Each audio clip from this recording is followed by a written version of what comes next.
lot has been happening, especially this month. In fact, I think come this week, it's the last week of February, and a lot has been happening just in this 2 months of this year that's popping off. All right, in particular this week, for like a day or so, you had a shutdown of certain phone service providers such as AT&T, which I heard that it mainly hit the east side, and especially places like Atlanta or whatever the case is. To my knowledge, I don't know if any brother got AT&T, but to my knowledge, they just couldn't use their phones for the duration of that time, right? So long as it was down, it was down. So, and a lot of people today, they're glued on their phones. So they had to let people lose their minds. But as long as they got internet, they all right. You know what I'm saying? But, we believe that was just a test of what's to come. They're throwing the signs at you, and they're going to blame it. They actually blamed it on, like, the sun. They said, oh, it's exclusive. Like, kind of like an EMP, or a solar flare, or whatever the case is. But they're going to come with some more stuff. So what you got to get prepared is that you got to get prepared of being, like, uncomfortable for the most part. I remember Brother Carlos said that one time in the point, get prepared to be uncomfortable, because that's what's going to be coming. You're going to have to accept that for change to happen, for things to get worse, whatever that's going to come, it's going to affect us too. It's going to affect us too. So, you got that Bauer, DC. So this is something that's being presented now in DC. And come the 5th, which is not this week, but next week, it's going to be verified if it's going to go through or not. But this is what they're talking about in DC. This is the article. It says the secure DC Bowser-Pinto plan will not make DC safer. And it says instead of solutions, Mayor Bowers proposed planned and full cuts to vital social services, cuts SNAP, i.e. food stamps, cuts domestic violence support. Now, if we deal with just those two, cuts and snaps or your food stamps, and cuts in domestic violence reports, is that what you say, reports? Cuts in domestic violence support. Domestic violence support, right away, I think you women in trouble. That's the first thing that comes to my mind. Because the ones that's living comfortably in the society off of the government is the majority of our women, so-called black women, Latino, Native American women. Why? Because I was trying to figure out maybe Isaiah 30. Why? Because, my brother, if you don't mind,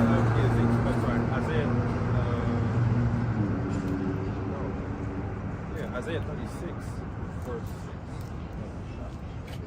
Because what we've been warning our people is that building upon this place and trusting upon this place is a mistake. It's a huge mistake. Why is that? Because this is known as Babylon the Great.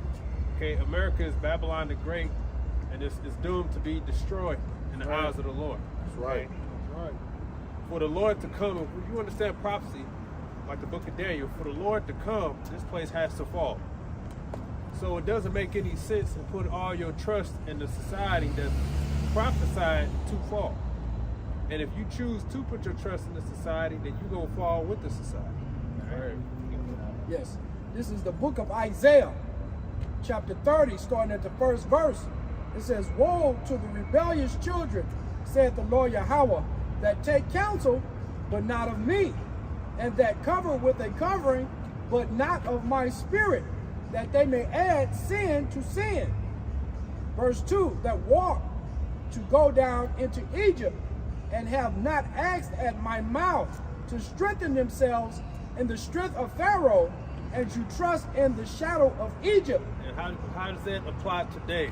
Simple. You put your trust in this society. You all into politics and voting and political parties and all that madness. You all into like those two women that's on that picture there. One of them is a so-called black woman, right? She's trying to so-called better society, make the society more safe. And that's the whole point of that article. They're saying when you go through it, it ain't gonna make nothing more safe. If anything, there's a more draconian laws, right? Because it's gonna talk about it, but basically the police having more authority, right? They're gonna have the power to suspect anybody of possibly committing a crime. That's a minority report type deal, right? It's going to be cuts and cutbacks, less money to the poor. And a lot of those is it going to be some that's sincere that's going to be affected by that? Yeah, right? You may have some brothers going to be sincerely affected by that. But when you study the state, and primarily our women, those benefits primarily benefit them. And they get benefits by trusting in the system and letting the system be their baby daddy. So when you do your research on the government aid in the society, going back to the 60s, you find out that a lot of those benefits were exclusively for women so long as there was not a man in the household. Not man, not husband and wife, but just wife. So what you do is they let the government be their baby daddy, and he's their father. You know, that's why you got women coming on the comment board. I'm trying to figure out, what do we need a man for anyway? Why is a black woman saying that? Because the government's her baby daddy. She's saying, I got my own money, meaning the white man's giving her money. She got her own food stamps and stuff, meaning the so-called white man, Esau, is giving her a food stamp. So she's saying, well, the government, which is Esau Edom, is playing the role as my husband. What I need a man for? That's what she thinking. And we told them, trying to warn them, you getting set up for the trap, because if there's one thing Satan's gonna do is he's gonna make sure that he's gonna let you know, like I like to say, nobody is safe from this wrath, the people in front of him and the people on his side. Because at the end of the day, the wicked elite don't give a damn about the wicked elite. They don't give a damn about their small circle. Everybody else they say is useless leaders, and that includes the people who sold out. You know what I'm saying? So for all of our people who trusted in society, you about to have it coming, especially our women. Real quick, you have even those little commercials that come on YouTube or whatever. If you want to know how to make the government be your sugar daddy and pay all your bills and do all this, and it's a setup, man. They're gonna leave you hanging out to dry. And guess what? Who the main one they have on them ass? The nigga woman, man. This is Mark chapter 3 and verse.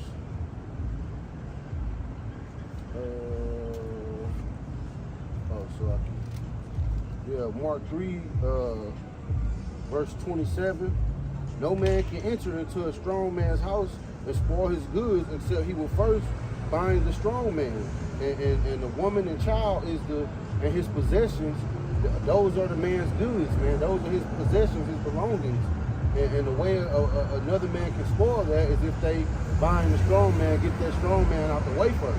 And that's what you women helped and abetted, aided and abetted the so-called white man in doing. You plucked your own house down, man. And the scriptures tell you about that, man. Verse 28. Verse 27. No man can enter into a strong man's house and spoil his goods except he will first bind the strong man, and then he will spoil his house. You know, and that's what you finna witness, man. You've been seeing it all along, but now it's about to be right in your face, man. It's about to be evident that he set you up to be spoiled, man. That's right. It's gonna hit you. And you did all that for some momentary, basically like a season of some fun. Right. And we told you that time was coming, and we told you that it was gonna come. Right. So now you got more women doing what? TikToks about how life is just so hard. Right. But they don't mention in that speech, I guess I'm gonna have to get a husband. Right. You know, they basically said, where did the good old days go? Because now this is hard, right? Now I have to work 40 plus more than that just to survive on my own. Well, when you go back to the interview that, what's my man's name? I forgot his name. No, he did the interview with Alex Jones about the ship. Aaron Russo. He discussed the conversation he had with Nick Rockefeller, and he basically let him in on the scoop. He said the feminist movement wasn't for women empowerment. They created that. Really, you couldn't tax half the population, and now that there's no father in the house, now the family is resorted to using our daycare systems and our public school systems. So now we have the ability to manipulate their little youth and teach them what we want to teach them. because now there's no hedge around them, which that hedge represents really a strong husband, a man. So really, you're out there. Now women complaining about daycare service, and when you go to the research on that, daycare service is really like a last resort. That's right. Now it's overbooked because it wasn't supposed to be used how it's supposed to be used. That's right. And Esau Edom already did the math. They already did the math. They said, okay, when you go into work your 9 to 5, out of those 8 hours a week, your child is in the care of someone else, a stranger, longer than they are of you. Right. So if we set up the proper so-called influences that we want to have, we can counteract your influence and make it even better. There is no man at the house. That's right. So now we can target your children, turn them gay, LGBT, tranny. You know what I'm saying? You got teachers proudly boasting that they gonna do that. Man. Yeah, like in like the Pride Parade, you had a damn so-called transgender woman, right? It was all like they was chanting. They're like, yeah, we're coming for your children. Mm-hmm. That was the whole agenda from the beginning. Yeah. You know what I'm saying? To try to basically raise up. No, that is what population control. You know, because like when you look at it now, like the housing market is down because number one, you got inflation, and number two, a lot of people are single, so they're like, oh, I don't even need that much space. So like let me just rent out this apartment or this condo or whatever. Right. So now you're actually putting more money in the system's pocket instead of investing in your own property, because a home is an investment. You know what I'm saying? Which is the plan. Yep. Because the number one consumer are women. The depth of society is based around depth. That's and right. guess who holds the majority of debt? You women. That's right. You got your student loans. I was just gonna say that. Your student loans and your credit card debt. That's you. Right. They prey on you. That's right. Yeah, because women are not good spenders. They just even y'all ever seen Nutty Professor? Reggie, he said women be shopping. Like, hey, that's true, man. Y'all do be shopping, man. Like buying all unnecessary shit. All name brand shit. All right, they had they was making fun of Everybody Hates Chris. You know, his mama got the food stamps. She went in the aisle and just got all the shit off the aisle. You know what I'm saying? Hey, that's how you know when them cuts of that snap, that's just a shiver down their spine. Because women they're the creatures that's dependent, even though they try to act dependent or whatever. Right. Their mind, they more concerned about things than we ain't. Because we're men, so we're the stronger dominant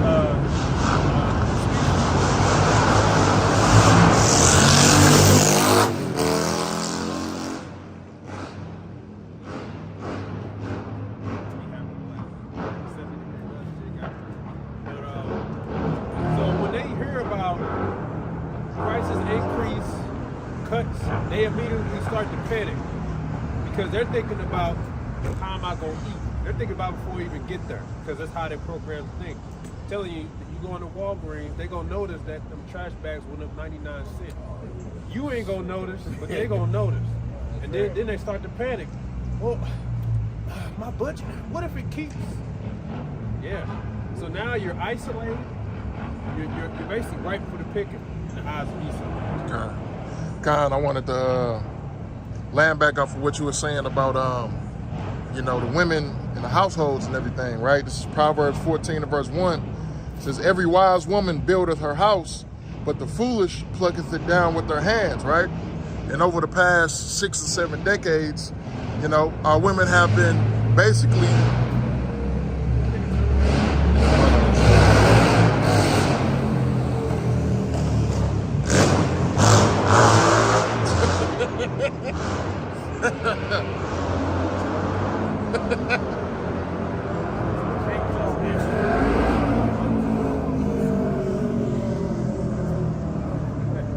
But for the past 6 or 7 decades, our women have basically been destroying their own households, right? Feeding into Esau's philosophy of the independent black woman, right? And what has that led you to?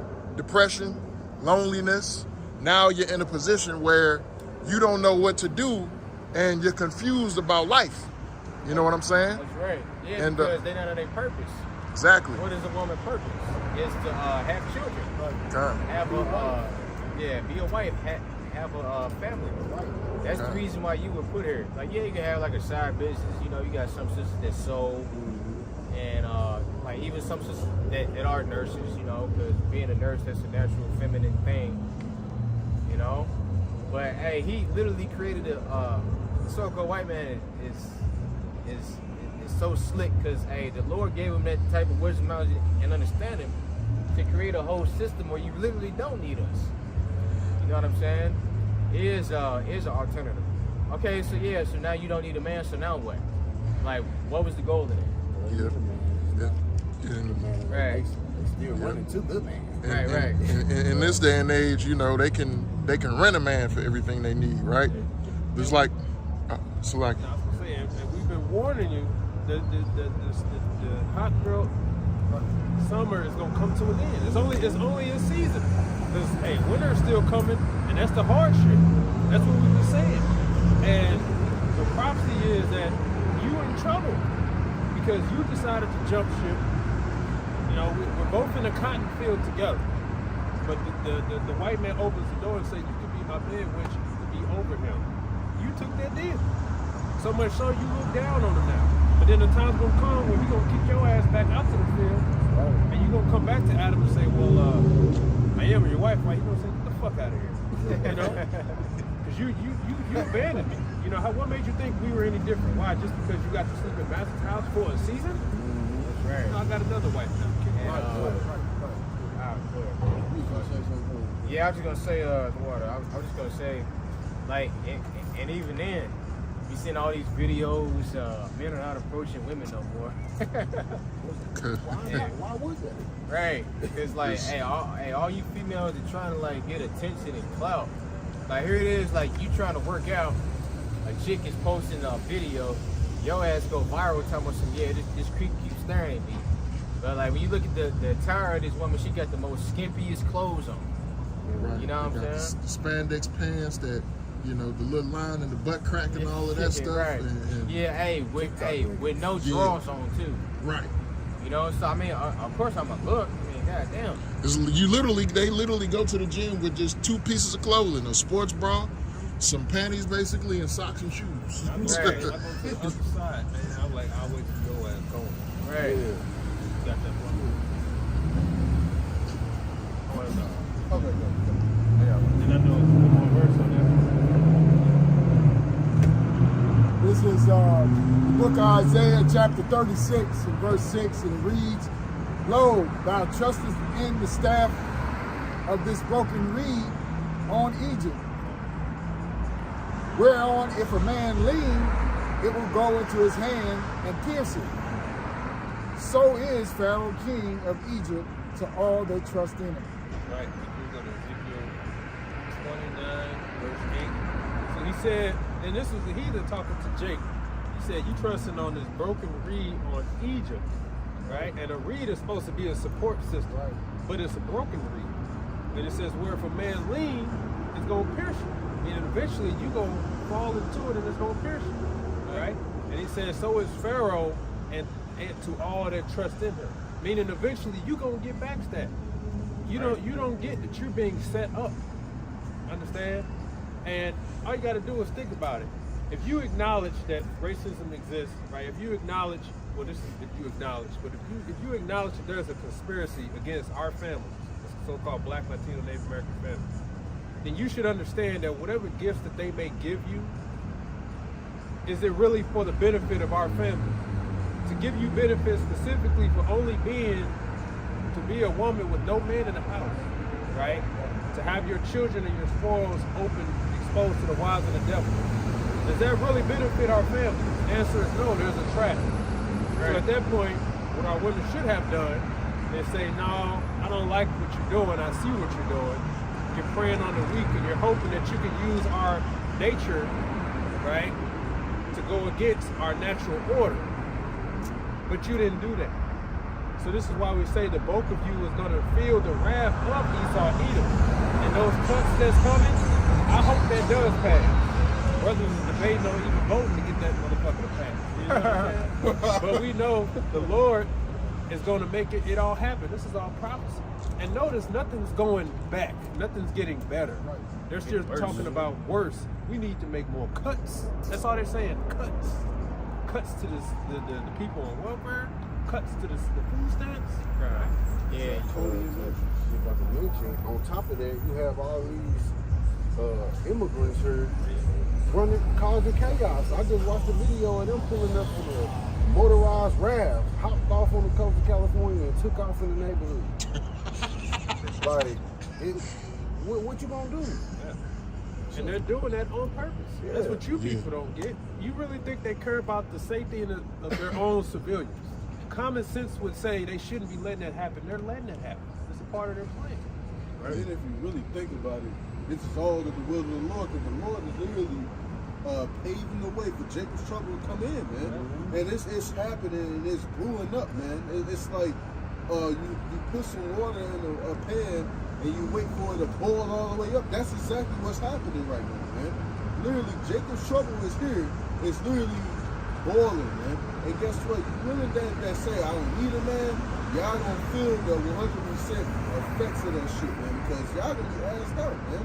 They already feeling it now. Mm-hmm. Yeah. Like this year now, they just in denial for real. They ain't looking forward to this year because it was bad last year. It ain't getting no better. The whole so-called black woman's thing is black women deserve a life of luxury. Black women deserve to have leisure and everything like that. But here it is, you know, I was watching a little bit of the Nick Cannon and the Yolanda Van Zant interview, right? And she made the point. She was like, you know, the white man told the black woman, you will never be over me. You'll never be over my woman. But here, I'll put you in this place and let you be over the man. And they said, well, that's good enough for us. You know what I'm saying? And basically destroyed the household. But now y'all don't want to struggle, but you don't want to be in union with your man. Exactly. And it just doesn't make sense. Exactly. Because in your mind, really, you've already crossed that line. You know, you can't even though they're sitting struggling, I got to drive Uber every day, I got to do all this. She still can't frame her lips to say, you know, I fucked up. I really just need to go back to being a wife. She can't even frame her lips to say that because the way they see it is, I don't want to. Right. Yeah. Like the way they see it is basically pointing the finger. Like not like exactly no accountability. Because our women got so accustomed to saying it's the so-called black man's fault, and now that they done been away from us for so long, now you done fucked up your own life. And now you're looking for help. Like, nah, man. Mm-hmm. Like, hey, it's over. Yeah. And now when you look at it, you know that Eve was targeted by Esau because when you look at the system, the so-called safety net that they have, hardly any men get whipped or get aid of any kind. If they do, they get it at a reduced rate. They get a limitation on them that, in 6 months you better be working or else we gonna cut you off. But the women, you got generational women who lived off of the welfare system. You know, so it was built to get you to this point, of course, through the spirit that, hey, you women are gonna catch hell when this time really comes in because, like the brother's going into with the article, you know, their DC is a district. It's not a state unto itself. Right, so you really, as a resident, if I'm not mistaken, you really don't have no vote in anything. That's right. Okay, so whatever they bring out is going to be what they call law. And that whole Washington D.C., man, it's nothing but wicked ass niggas in that whole facility, man. If you see how bad Washington D.C. is, man, the fucking neighborhoods, man, man, y'all fucked, man. There's all the hoods of each state. Yep. They all meet at DC. What is called the DMV? DMV. Yeah. I don't think they call it that there, but we are everywhere else we call it that. This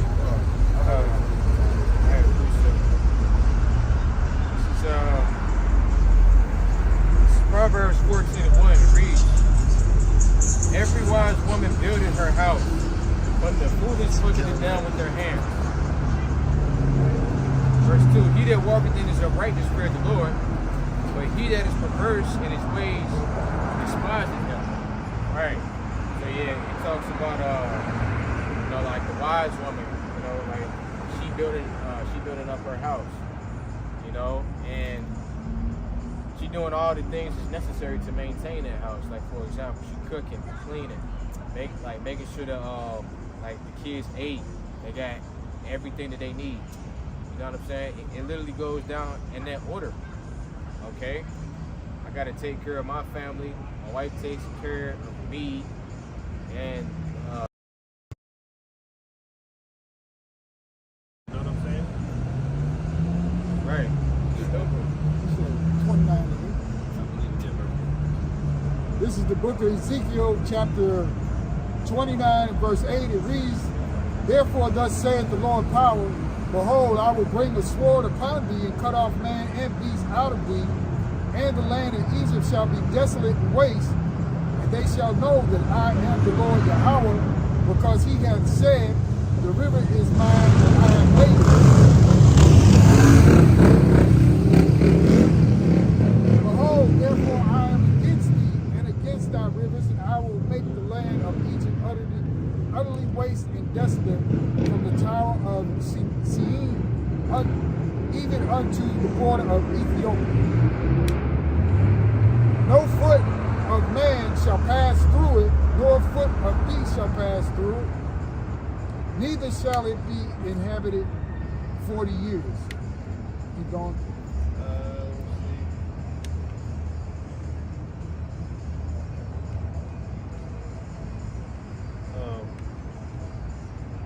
Okay, it's like in verse 6. Okay.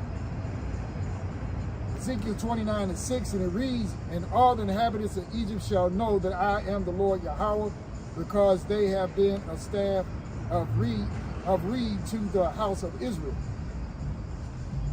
When they took hold of thee by thy hand, thou didst break and rend all their shoulder, and when they leaned upon it, thou breakest.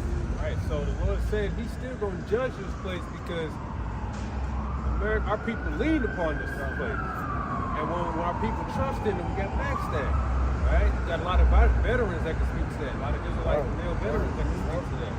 So the Lord's still going to judge this place for what you did. Right? And this is what you should learn. And really history should learn to teach you something, not to trust this man. Right? Not to trust this man. But like I said, because the devil understands the nature of women, all he did was perform his signature trick again. Go to the woman. You know what I'm saying? He got that black Haitian bitch that speak on the behalf of the White House. Why don't they go find an Israelite man to do that? They said, no, get a black woman. Just like we read, just like the brother covered with the Tuskegee experiment. To deceive the man, who did they go get? They're a black woman. They always use you, but you women can't put together like you're being used to bring down our own family. Yes, you are. And the devil isn't even forcing you. He's just tangling the goodies in front of you. And because of your nature, your nature to be wanting to be free, unbound, unjudged, or whatever, he just gives it to you. You took it, and that's all he had to do because he couldn't have filtered that through the man. He couldn't have did that. Because the man is that hedge, you'd have been right there to say, no, we ain't dealing with all this. First of all, we don't need you anyway, because I'm in the family life, and I'm gonna make sure that they get what they get. Right? So he went around the man, he waited till Adam went to go do his business, and Eve was by herself, and then he came in there and snuck in there. Thou shalt not surely die. That's how he got you. That's how he got you to go off. So shit, and he keep getting them too. How many times can you fall for the same damn trip? he ain't even forcing you. You doing it yourself. I got a great idea. Oh, it is a good idea. Complain about it 10 years later, or 2 years, 3 years later. You gotta have somebody to blame, except yourself, for accepting that deal. And deep down, that's what a lot of our men gonna realize. They really don't like us, man. They don't respect us. You know what I'm saying? Like there's that one chick that's on YouTube, she call herself Queen of Accountability or something like that. She like to post messages she get from other women. And one of the black women got mad at her for getting on the brick lady page. I mean, the court admitted that this bitch committed fraud, basically, That's right. But yet, they got in her inbox and the black woman got mad at her and say, well, whenever the black man do something wrong, you ain't gonna blame her or something. What does a man got to do with anything that bitch is doing? That's right. But that just shows you deep Exactly. down they don't like us. They don't respect the Israelite man. They really jealous of the power that Yahweh Shai gave us.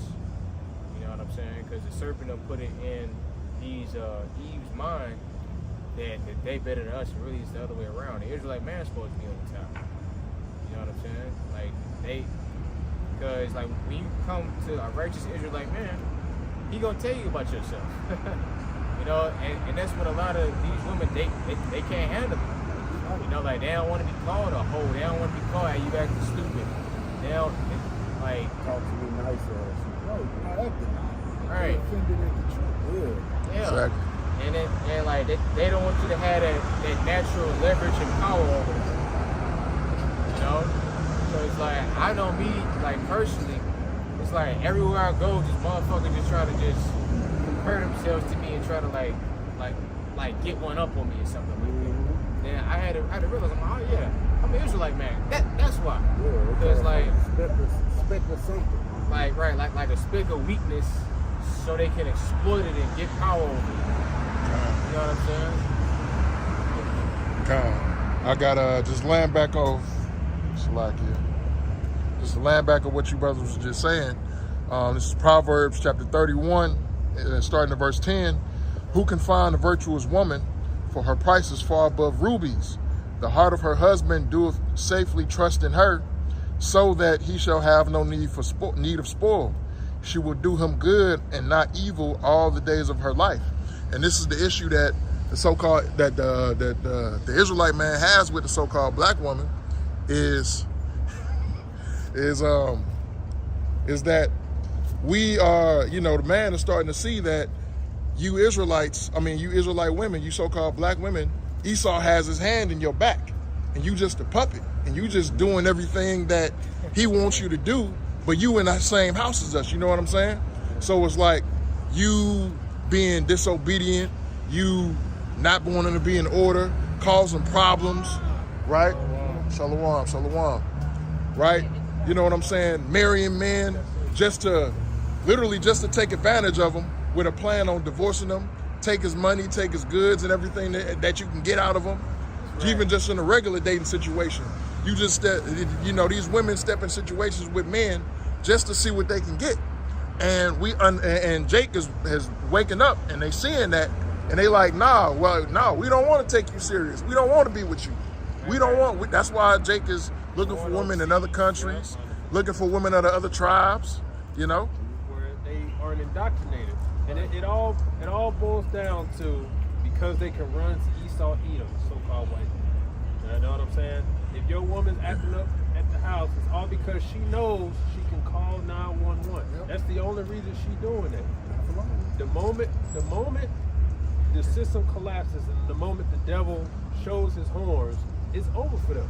It's over. You see? Remember that screenshot I sent in the chat? Why is my wife yelling at me? Oh, she's frustrated. She's speaking her mind. Then you type in, why is my husband yelling at me? This number is domestic violence number.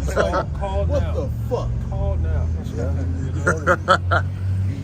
Your voice being a certain octave is a charge, man, these days, man.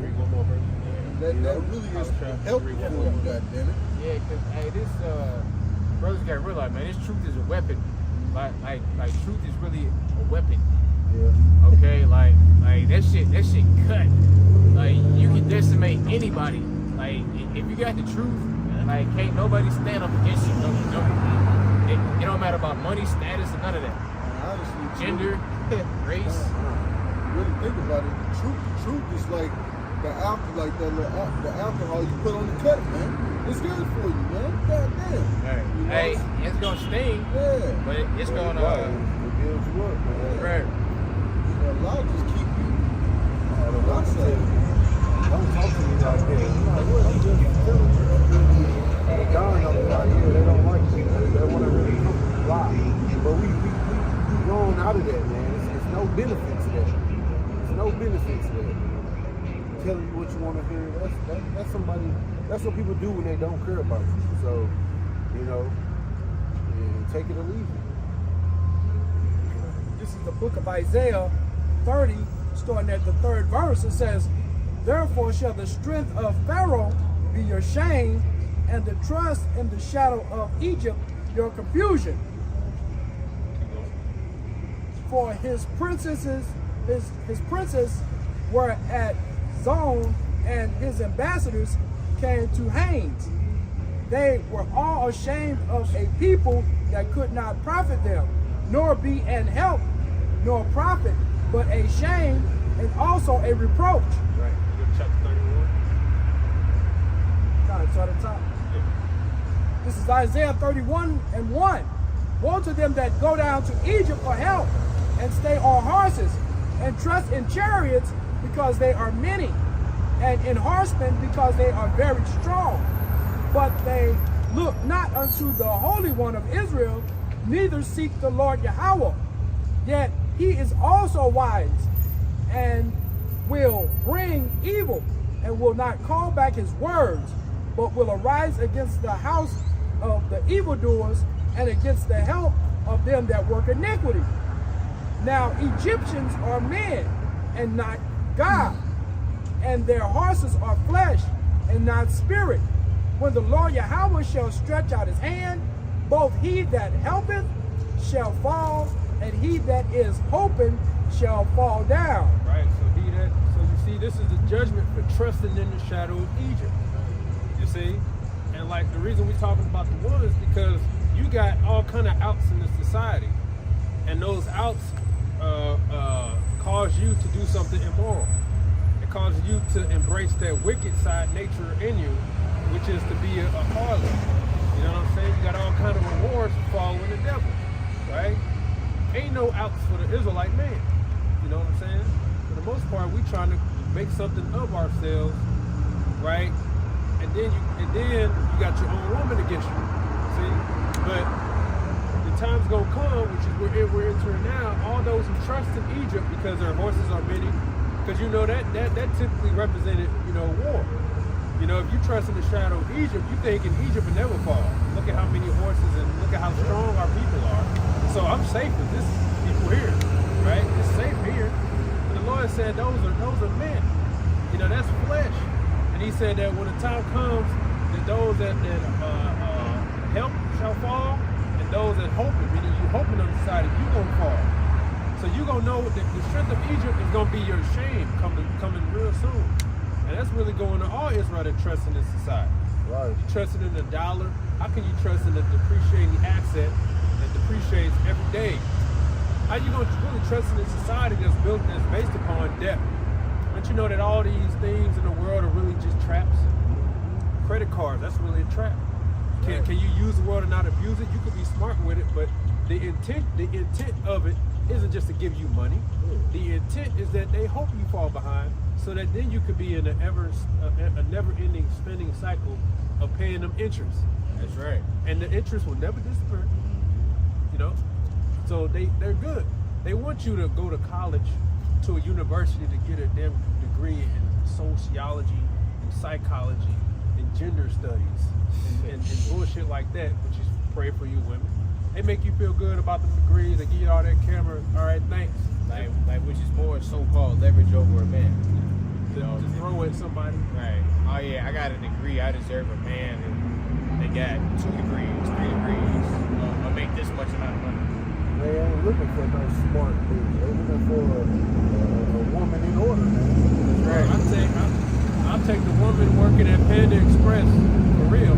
At least I can see the fact that you're willing to work, and it shows you got character. You know what I'm saying? Over some nurse, being honest.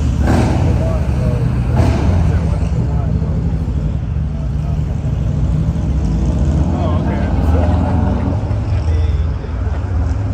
You know what I'm saying? But it's all a trap because now you got all this debt, and it's there forever. You can't title 6. You can't title 6 that. That's forever. That preys upon you women. And I was gonna say this is another difference between men and women, Because just like you said, these women, they take pride in 3-4 degrees, PhDs in a field that they'll never get a job in. You know, you got $150,000 in debt from school, but you only making $40,000 a year, right? Whereas a man, we think about it like this. All right, see what I'm getting into, see what the jobs are available. All right, what do I need? I just need to get a certification, go to school 3-6 months, boom, making 6 figures. Out of it. Right. You know what I'm saying? And those women, we work in the same job, man. I'm sitting next to them. Oh, I got a degree in business. You got a business? No. but I understand. I said you were programmed from school to just go. And if you don't know what you want to be, go for business. I already know because they almost got me. But I took one business class. First day I said, this ain't for me. I don't understand this shit. This is only if you actually know what you want to do. Right. And nowadays, if you know what you want to start, you don't need to do it. Right. If you got a plan, see, like the way how they tell us to go is just to put more money in their pocket. But if you smart, if you're smart about it, then you can use school for your benefit. And a lot of the stuff now is just research. If you want to run a business, all you really got to do is know what this means, that means, and this means. Insurance means for this. The payment is this. The payment is that. Everything else falls on you. Make it happen. Right. You don't need to go to open up a shop. Right. You don't need that. All you gotta do is just gotta know basics.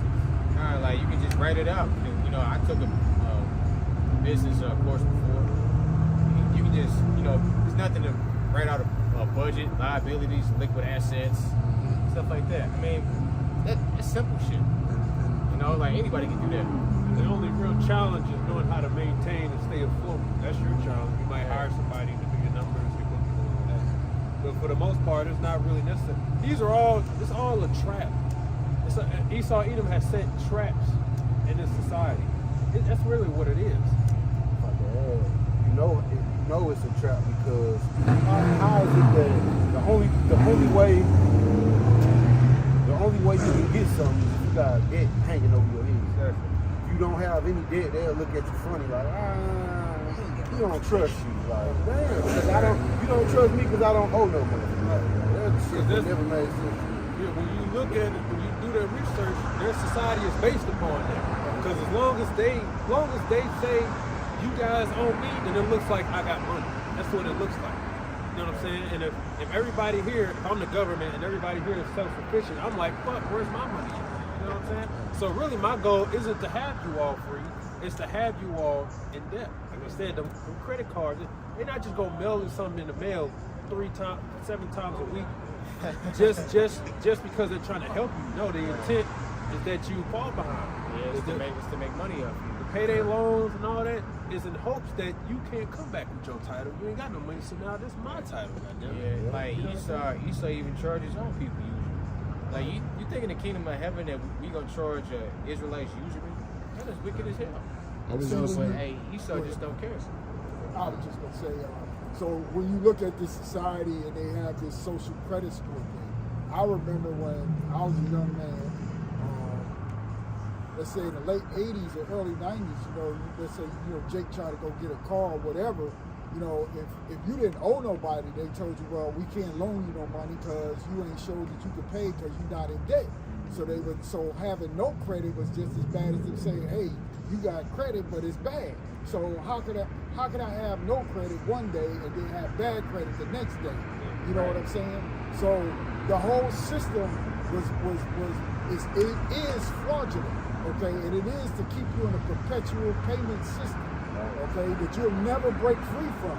And getting back to what the brother's initial point was when we started talking about, for you women out there, see, because you want to get everything that looks good to your eyes, but see, when a real man is in your life, he'll tell you, you don't need that, or if it costs X amount of dollars, don't go buy it. You wait till you get the money up and then go purchase it instead of taking out a loan or putting it on a credit card. You be paying for that goddamn washing machine for the next 15 years, as versus, just go ahead and save the $500 or $1,000 and then just go buy it outright. You know what I mean? or buy a used one, go to a thrift store or used appliance store and find you one just as good. Where you got women who, I don't want nobody's used this and that.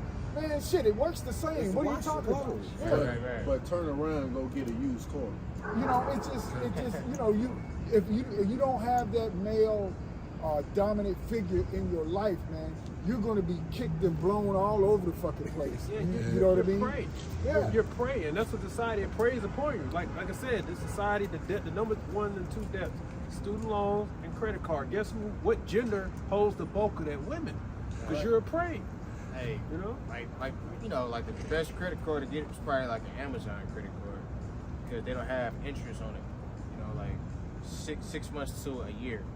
You know, that's probably like the only credit card that's decent. Now, all the other credit cards they got like interest like once a month. Nah, don't use them shit. Pretty much just giving your money away. And look at you look at Russell Wilson, for example. Russell Wilson is a perfect example of why you should never, as a man, follow your woman. Because now look at him, he done bought a $25 million house out there in Denver, and now he about to get cut trying to impress Sierra. And I was listening to this podcast where this Jake, he was like, anything, a trap is this. Anything that is easy to get into, but you can't get right back out, as easy as it was, it's a trap. A mortgage, it's a trap. Vehicle loans, it's a trap. Because you can get that debt, you can just go in the dealership, get a car, get a house. Shalom. You can go in a dealership or go to a realtor, get you a car or a house that day, be locked in for 30 years. But you can't sell that house the next day. Right. He about to get cut from what? He probably about to get cut from the Broncos because he ain't been playing that good. And she gonna end up leaving him anyway. Yep. Like, a woman don't respect you if you allow her to. She gonna leave your ass. Nigga, you got cut from the Broncos? She gonna find another. Just not the car. person. Did y'all not see that where they was at some kind of concert? This nigga sitting back like this in a tuxedo, and she got a see-through ass dress on and shit. And I'm looking at the comments, man, all the women praising her and shit. Yeah. And then weak ass man, like, man, that was me. I wouldn't say nothing to my chick. Man, you niggas some fucking bitches, man. She gonna leave. A woman don't respect you if you allow her to. She gonna eventually leave your ass. You hear stories about it all. There was one time when somebody was taking a picture with him. He came in. They was like, He pushed him. me and your wife. You know what I'm saying? Nigga, I would've. You know what I'm saying? But you allow it to happen.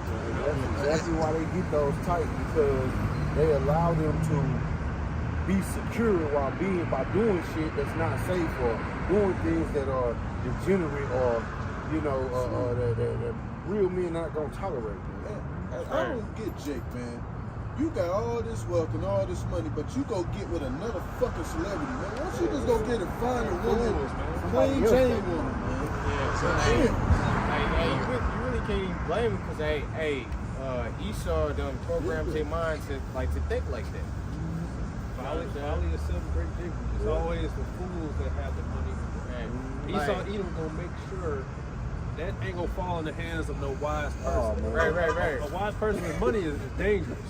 He's dangerous. Like look at how much Andrew Tate is giving the world a problem because they can't fucking stop him. You know what I'm saying? Right. But just look at it. You know, they're not gonna give a wise man money. That's a problem. You give a fool money because he ain't no threat. And this is why, because another thing I was listening to, it was these Eves trying to go in on black men, and they were talking about the black woman is just bankable. That's why we're able to get so much loans and all of this stuff. They offer us so much money because we're bankable. No, you stupid, because they know you gonna give them that money right back.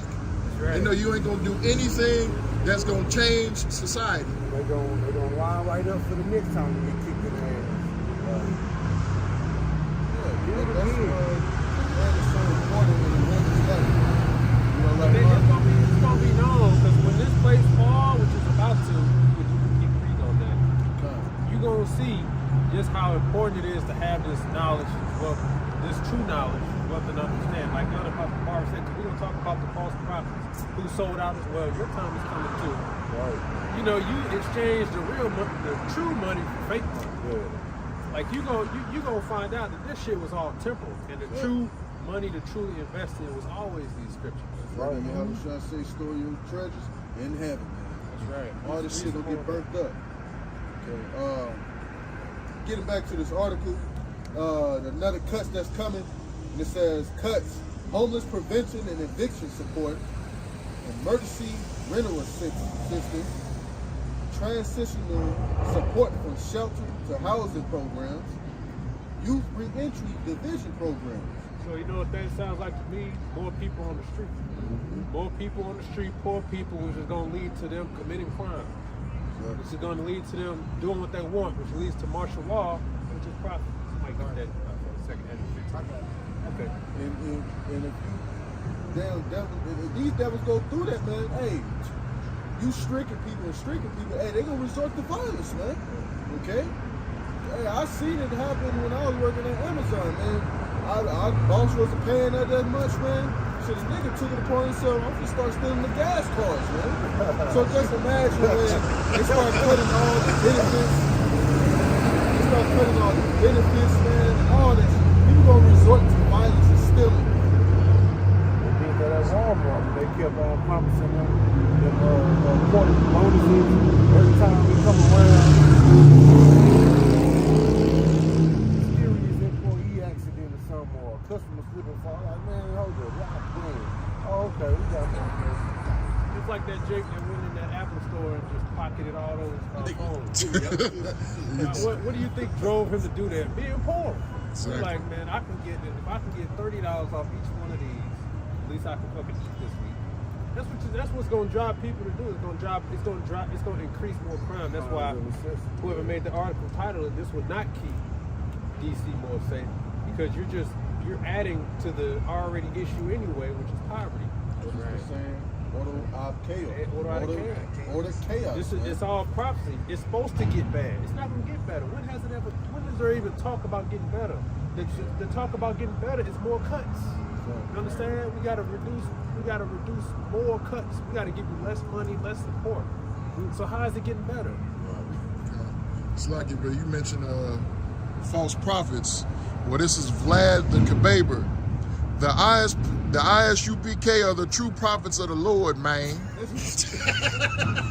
Okay, check this out. Your leaders in the ISUPK told you, right? When they ran the pandemic, right? I didn't want to be specific because I was gonna say James. They told you to roll up your sleeve, right?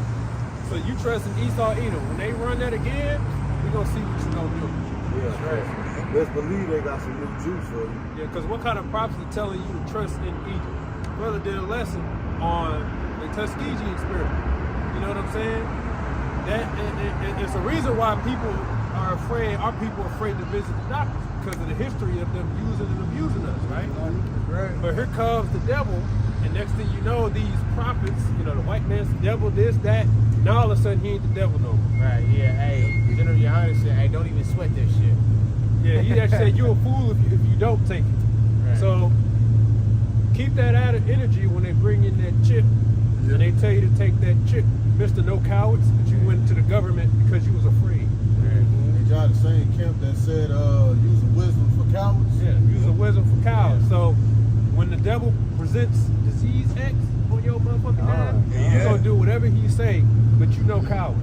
Right. If anybody should know how devious the so-called the devil is, it's the black woman, man. He did so many experiments on them, man. In the history of this country, man, it's unreal. Just taking you apart just to see how you work, just to see how your inner womanly parts work, man. No anesthetics. No anesthetics. No, like That's right. Hey, but that's what y'all like, man. Yeah. So the white man, no cowards. Okay, but so whenever the Esau Edom presents something to you and scares you, you run right to the devil. He ain't the devil no more. He the devil now. Everything's good. But he ain't the devil no more when he causes a problem and offers a solution. And you're gonna feel the effects of following the false leaders. All we can do is tell you the truth. We can tell you don't listen to them. Trust in the Lord. But that went all out the window when the devil presented to you a so-called solution. That's right. But no cowards though. Okay. This is First Ezra chapter 4. Let's start at verse 30. Let's start at verse 34. And it reads, O ye men, are not women strong? Great is the earth, high as the heaven. Swift is the sun in his course. For he compasseth the heavens round about, and fetcheth his course again to his own place in one day. Is he not great that maketh these things? Therefore great is the truth, and stronger than all things. All the earth calleth upon the truth, and the heaven blesseth it. All works shake and tremble at it. And with it there is no unrighteous thing. Wine is wicked, the king is wicked, women are wicked. All the children of man are wicked. And such are all their wicked works, and there is no truth in them. In their unrighteousness also they shall perish. For as the truth it endureth, and is always strong, it liveth and conquereth evermore. All right, so yeah, so like, and that's the whole point. Is the truth, you know, because like brothers trying to like get more women, because like, hey, we love women. Hey, even though we get on women, this is an act of love. Okay, but the truth to conquer anything, including the damn woman. All you gotta do is just tell her the truth, and just tell her how you really feel and like what you see. You see, like this whole kingdom now is basically trying to pull the wool over the Israelite man's eyes, to try to convince him that what he see, like what he saw ain't real, and that like he the problem and something else is lies the truth. You know what I'm saying? And the Lord is turning things right side up now. Right. Okay?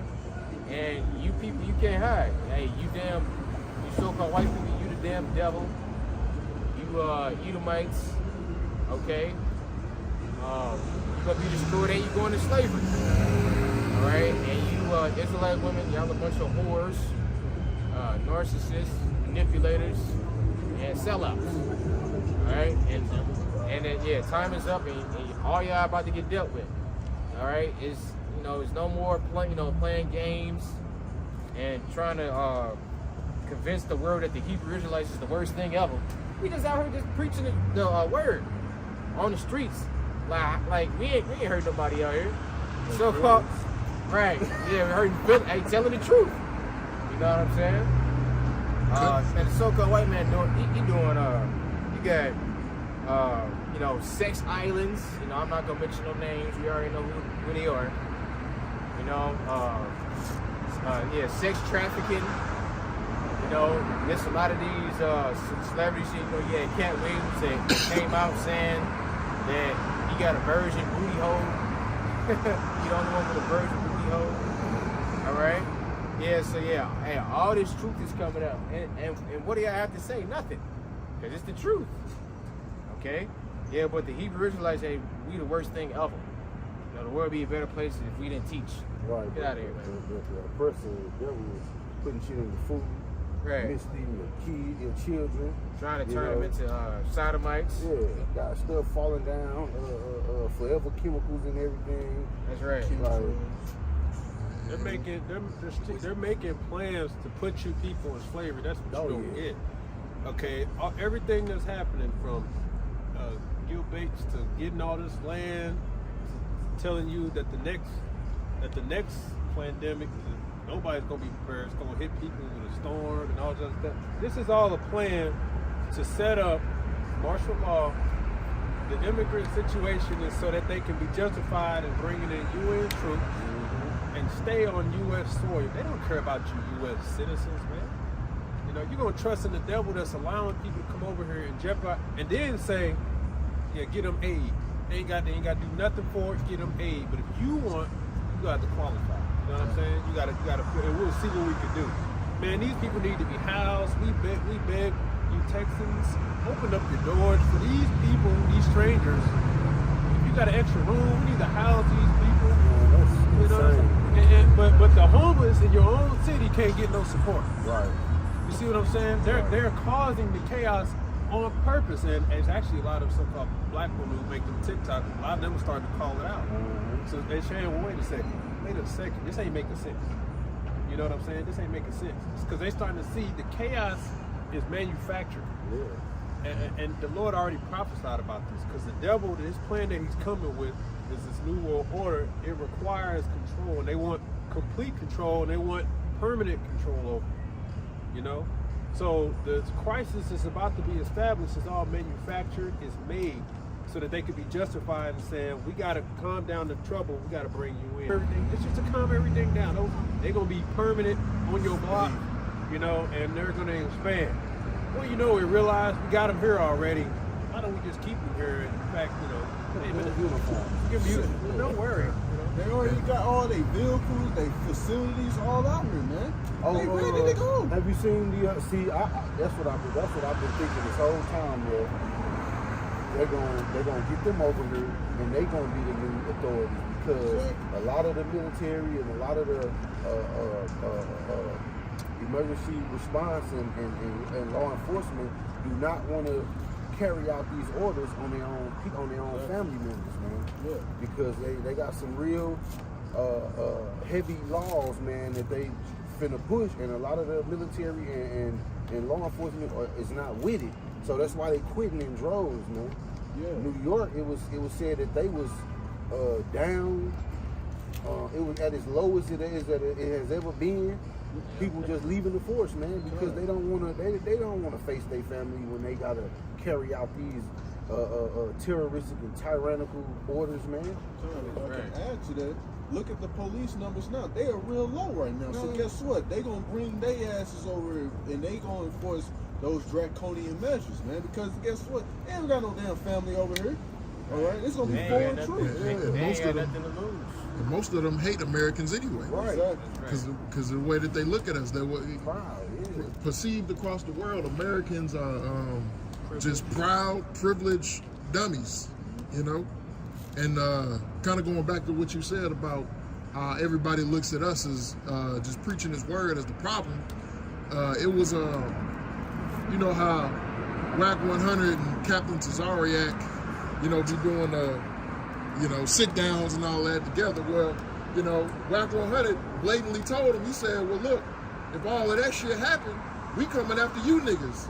Because just because you niggas is talking about it and letting us know, we coming after you niggas first. Before anything.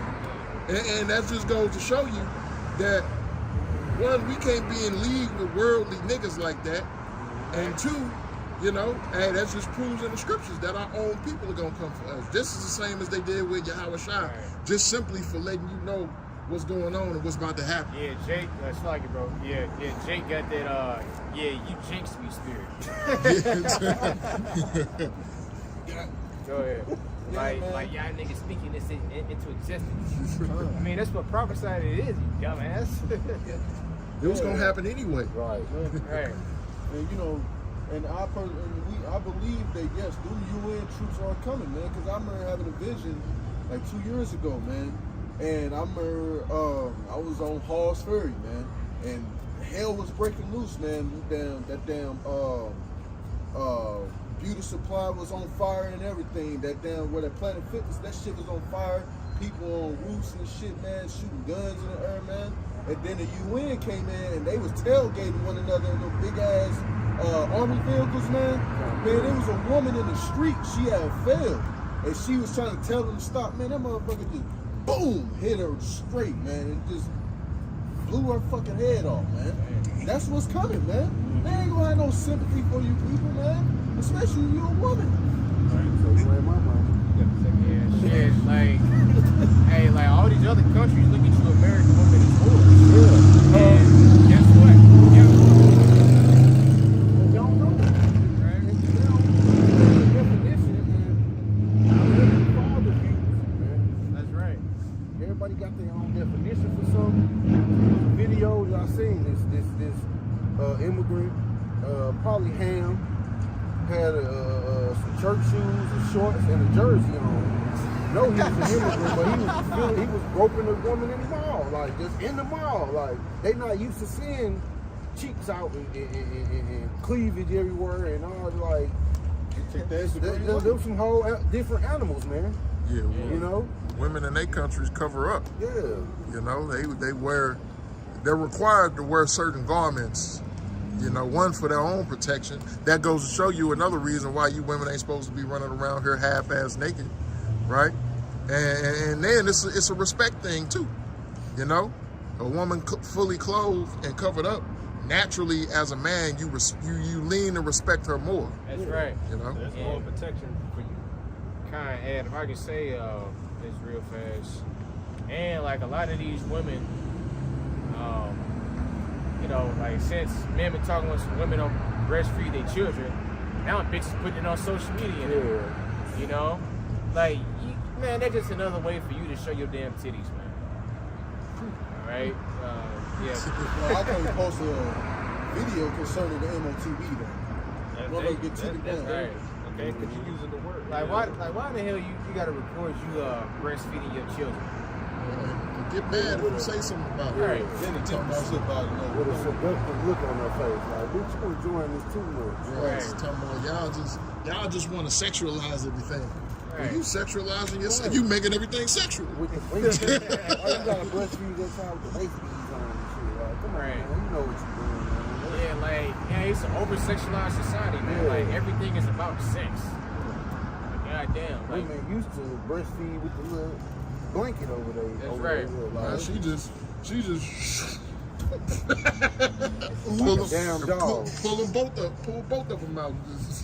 That's why well, I noticed the immigrant situation is put more fear in them, like it should be, because now you got all these people around, and you're by yourself. So you see how you guys are going to be affected, just like when the brothers showed that video of that woman, right? And she decently too about how hard it is. You know, when brothers did respond to at least other parts around, what did he say? He said, well, I say, fuck you and your, I don't give a fuck. Because we told you the time was going to come where you are going to reap the rewards of your rebelliousness, okay? You went against the Heavenly Father and His order to enjoy the pleasures of sin for a season, you know, basically. And so now Satan is going to come and he's going to leave you all out to dry. And now you're going to see it. You're gonna see what this sundress season gonna be about. Exactly. With these immigrants, now you got Wanduku all up in your house, beating you with a rod. Did you see the man waited for the lady to go in her apartment building, and when she got the door open, he sprinted down the door, and she looked and saw it at the nick of time and hurry up and ran in the house. Yeah, this shit is happening, man. she barely made it too. Barely made it. Hey, over there at Turkey. Black women at Turkey. God just like opened the door just for a minute. And what did she say? I have a boyfriend. So you see her natural instinct is to threaten him by saying, there's a man here. And he said, you're lying. No, you don't. He said, you're lying. You see? So you see, and that's a dangerous game anyway, because that's mostly an Islamic state. So they looking, you coming over there and giving them exactly what they want, the predator. You know? Shit, I'm having another vision about I was at home, me and my rib fucking door got kicked in and some fucking hand mice ran up in the house and shit. Oh man. I'm talking about these motherfuckers have fucking machetes in their hand and shit, man. Must. Yeah. Of course I off their asses and shit, but Well, you got to think. yeah, them fucking immigrants over here, man, they do that shit. And it's all by design. That's what you people don't get. It's by design. They're coming in by the flood to create the issue so that they can bring in their agenda, which is complete control. So pretty soon, hey, look, your summer ain't gonna be a normal summer. This year ain't gonna be no normal summer. Just being out, having fun, and all that. They want to come and shut everything down for good. That's the goal.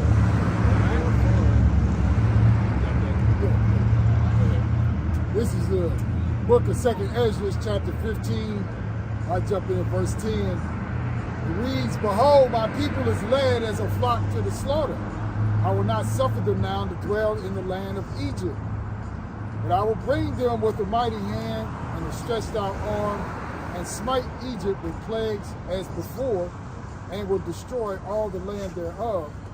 Egypt shall mourn, and the foundation of it shall be smitten with the plagues and punishment that the Most High shall bring upon it. They that till the ground shall mourn, for their seed shall fail through the blasting and the hail and with the fearful constellation. Woe to the world and them that dwell in it, for the sword and their destruction draweth nigh. And one people shall stand up and fight against another with swords in their hands. Right. For there shall be sedition among men, and invading one another. They shall not regard their kings nor princes, and the course of their actions shall stand in their powers. That's what you call anarchy. Right. That's everybody doing what they believe is right. That's prophecy in the scriptures. That's prophecy. We're telling you that that's coming. The Lord just said he's going to bring that upon Egypt. We're telling you that America is Egypt. Right. He's going to destroy this place. And what Ezra saw was anarchy. Because he saw basically a lawless land, a lawless society. That's what anarchy is. It's like, the book of Eli. He walked down under a tunnel and there was a trap. So he took him out, he walks again. You see a man and a husband, a wife and their husband. So bikers run up, they kill the husband, ravage the woman, rob her, and everybody's just doing what the hell they want to do. They try to pick a fight with him. So there's no fear of the land, there's no fear of the people. It's, I'm hungry and you got food. Or I'm cold and your lights is on, which means you got heat and AC. So your house is gonna be my house. So everything you can envision, that's why it's easy to make movies about this, because it's just a natural course of what can happen if there's a cyber attack, if there's lawless land, if there's an invasion, if there's war. This is natural things that's going to occur. The reason why it's interesting because it's realistic. You know what I'm saying? And we're telling you that that's coming to this place, and it's really not us telling you, it's prophesied in the Bible. Like I say, you can't say the Lord ain't fair because he's giving you the warning. Been giving you the warning, man. Always give a warning before he bring the storm, man. Right. How long the warning been? 80 years now? Right. And in the scriptures, it's something known as Jacob's trouble, which is what we're about to into. Why is it known as Jacob's trouble? Because it's prophesied that in the last days which we're in now, and our people basically will be on the bottom and will be a prey. Just like we're talking about how you got ungodly Israelites who say, well, when all hell breaks loose, we coming after you. You know what I'm saying? And it's no different from Esau either. His attitude is, our society is crumbling, get them Israelites. And that's really always been the mindset from the beginning when you read the scriptures. There's a tumult made against the Israelites. But coming down with great wrath, he's about to come down twice as hard on our people. And if you're dependent on this society, you trust in Egypt, and if you don't truly invest in the true riches, which is these scriptures, not some real estate, not money on this side, not the paper dollar, not crypto, not digital currency, this truth right here, when the time comes and Egypt fails, those who lead upon it is going to get pierced, then you out there by yourself. You trust in Pharaoh because you say his horses are many. You say, I'm in the government, and that's another thing you're going to realize. Really working for the government, you in the worst position. Right. You in the worst position. They talking about a government shutdown actually within a week. It's gonna go through another shutdown, right? What happens in government shutdown? No jobs. The government has to stop.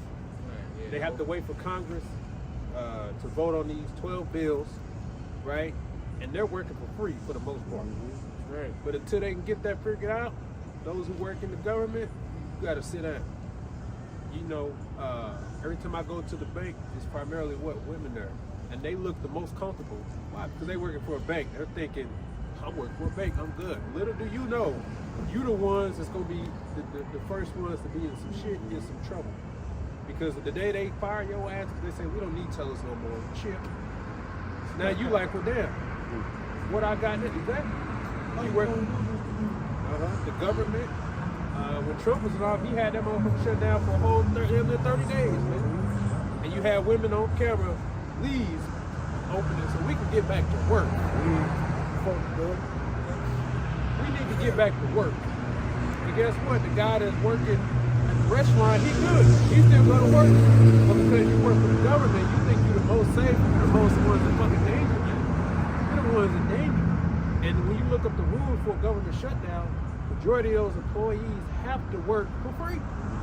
They have to shut down, they have to get off the vacation or whatever and report back to work and work for free. They have to as a part of their job. mean, it's a part of their description. See? So, God, just like in the medical field, you thinking you straight. Hey, look, I worked in the medical field too. I had opportunity to stay. I said, hell no, that chip coming. I'm getting the fuck out of here. You know what I'm saying? Right. Because that's what he was saying, but I don't get it. You can just work here. No, that chip is coming, man. And y'all got this, pandemic. No, I'm out of here, man. That chip is coming. But that's what the people think. Well, I work for a hospital, so I'm secure. You always gonna have this up and running. But yeah, when they bring that chip, guess who's gonna be the first ones? You're gonna have law enforcement, and then the physicians and the medical people. Military too. Yep. First one. You're gonna be the first ones to be. You're gonna have to get this chip, okay? You know what I'm saying? So don't think you're the most secure, because you're not. All right. This is Proverbs 22:3, and it reads, "A prudent man foreseeth the evil and hideth himself, but the simple pass on and are punished." And you know who that applies to? All you guys that are asleep. So the guy said that he said, "I pay the real man of the Lord." Did he say prophet? He said, ISUPK are the true prophets of the Lord. Okay, my question is, what are they prophesying? When's the last time Cesariak prophesied of anything? Is he prophesying the destruction of America? I don't think he is, because he's too busy enjoying. He's too busy enjoying the clouts and the interviews. If he really wanted this place to be destroyed, would he be on Adam 22? Right. You know?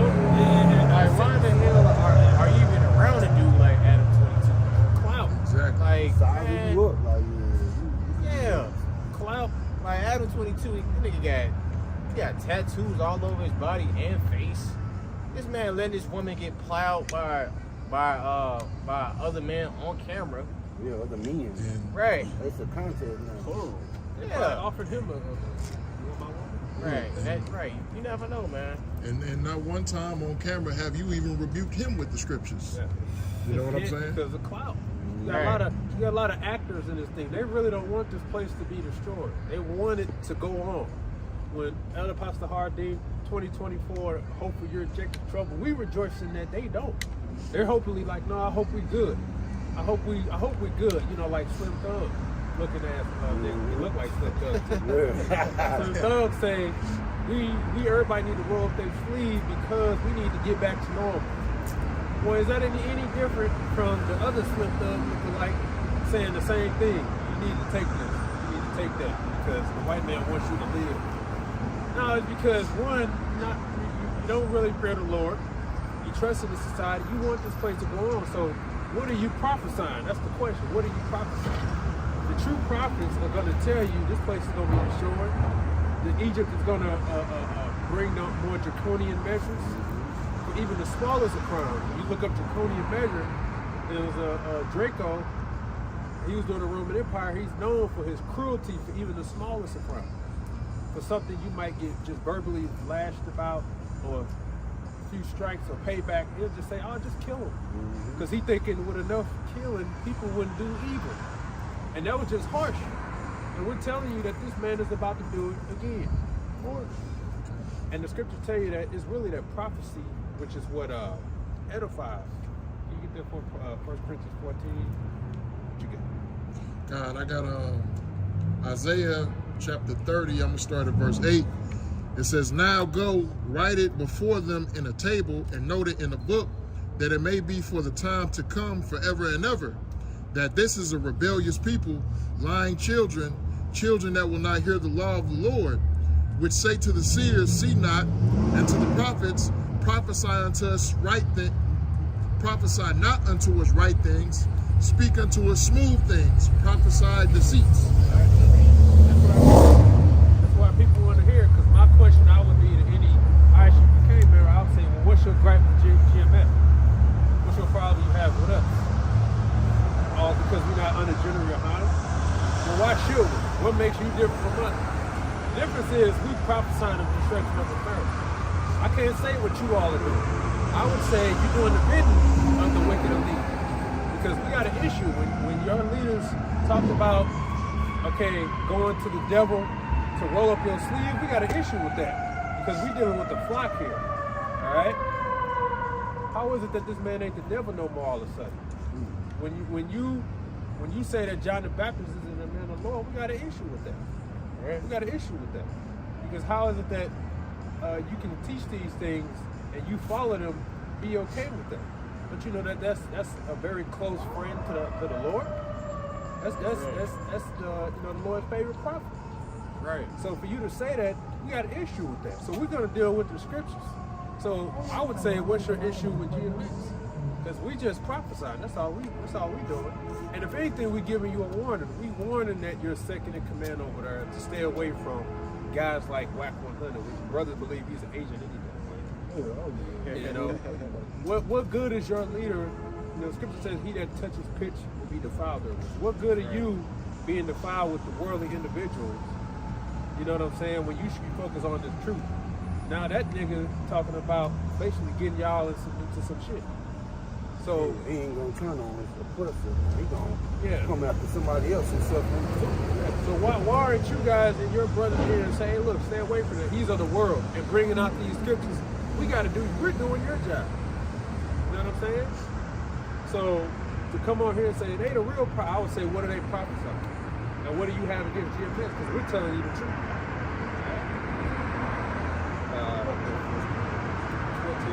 3 verse 1, and I think verse 3, verse 4, and then go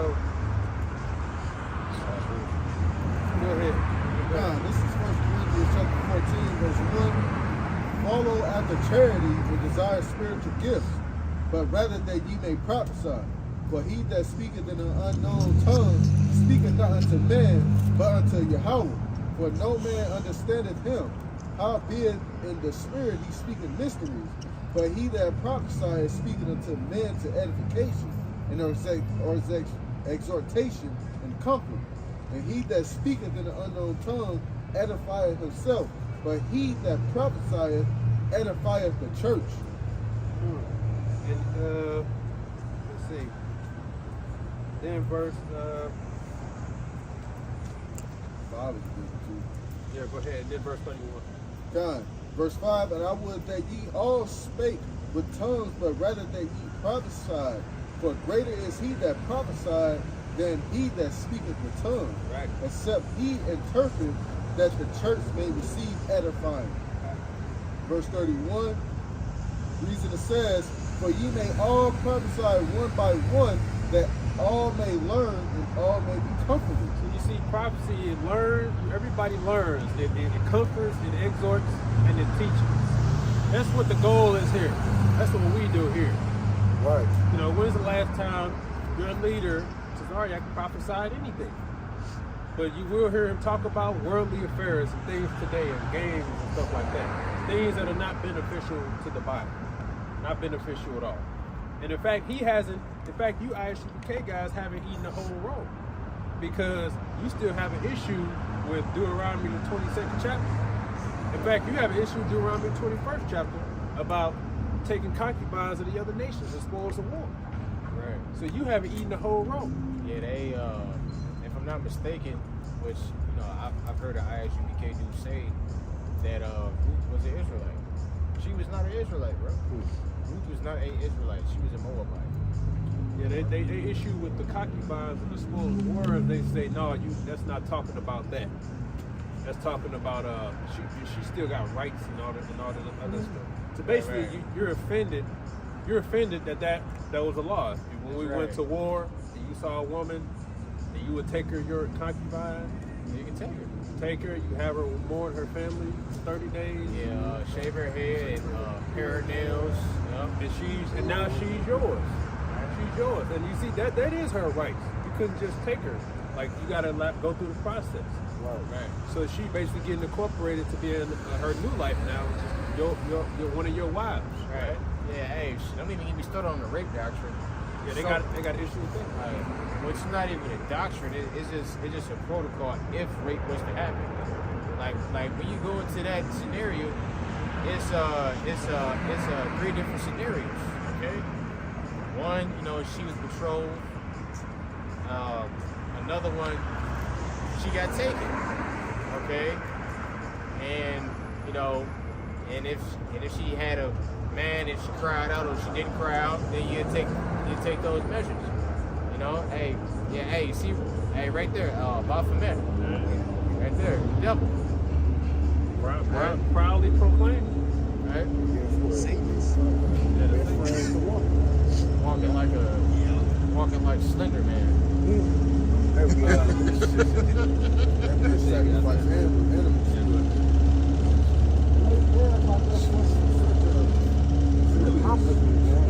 How low vibration She got all kinds of signs and stuff in her house, witch books. And she got the Toyota Prius. That is like the ultimate combination plate for it. Satan is driving a Toyota. Like that. It go hand in hand like right on right. This is So basically, my message to you all, you got to go eat the whole road. You still haven't done that yet. All right? Go ahead. This is Isaiah chapter 3, verse 1. And it reads,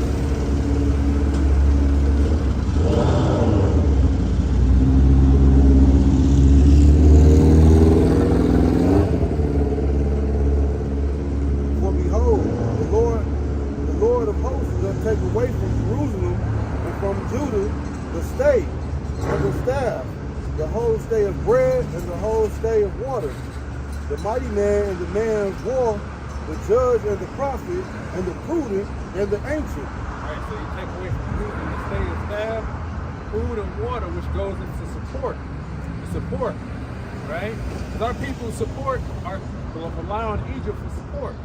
And the Lord said He's going to judge Egypt because when we leaned upon Egypt, when we followed His rules, when we did everything He said we was going to do, right? We still don't come out on top. We're still behind. You got a lot of TikTok videos of people who are doing the math, and they're saying, well, wait a minute, if the minimum wage is this, and the average rent is this, that don't make sense. If you work in the minimum wage, you still can't afford to pay for your own bills. Because logically speaking, the minimum wage should, and the living cost should meet to where you can work minimum wage and still survive. That's right. In this society, you work minimum wage and you still need a roommate. You still can't survive. So logically speaking, it don't make sense. So it don't even make sense for your wages to be so low when you can't even live like that.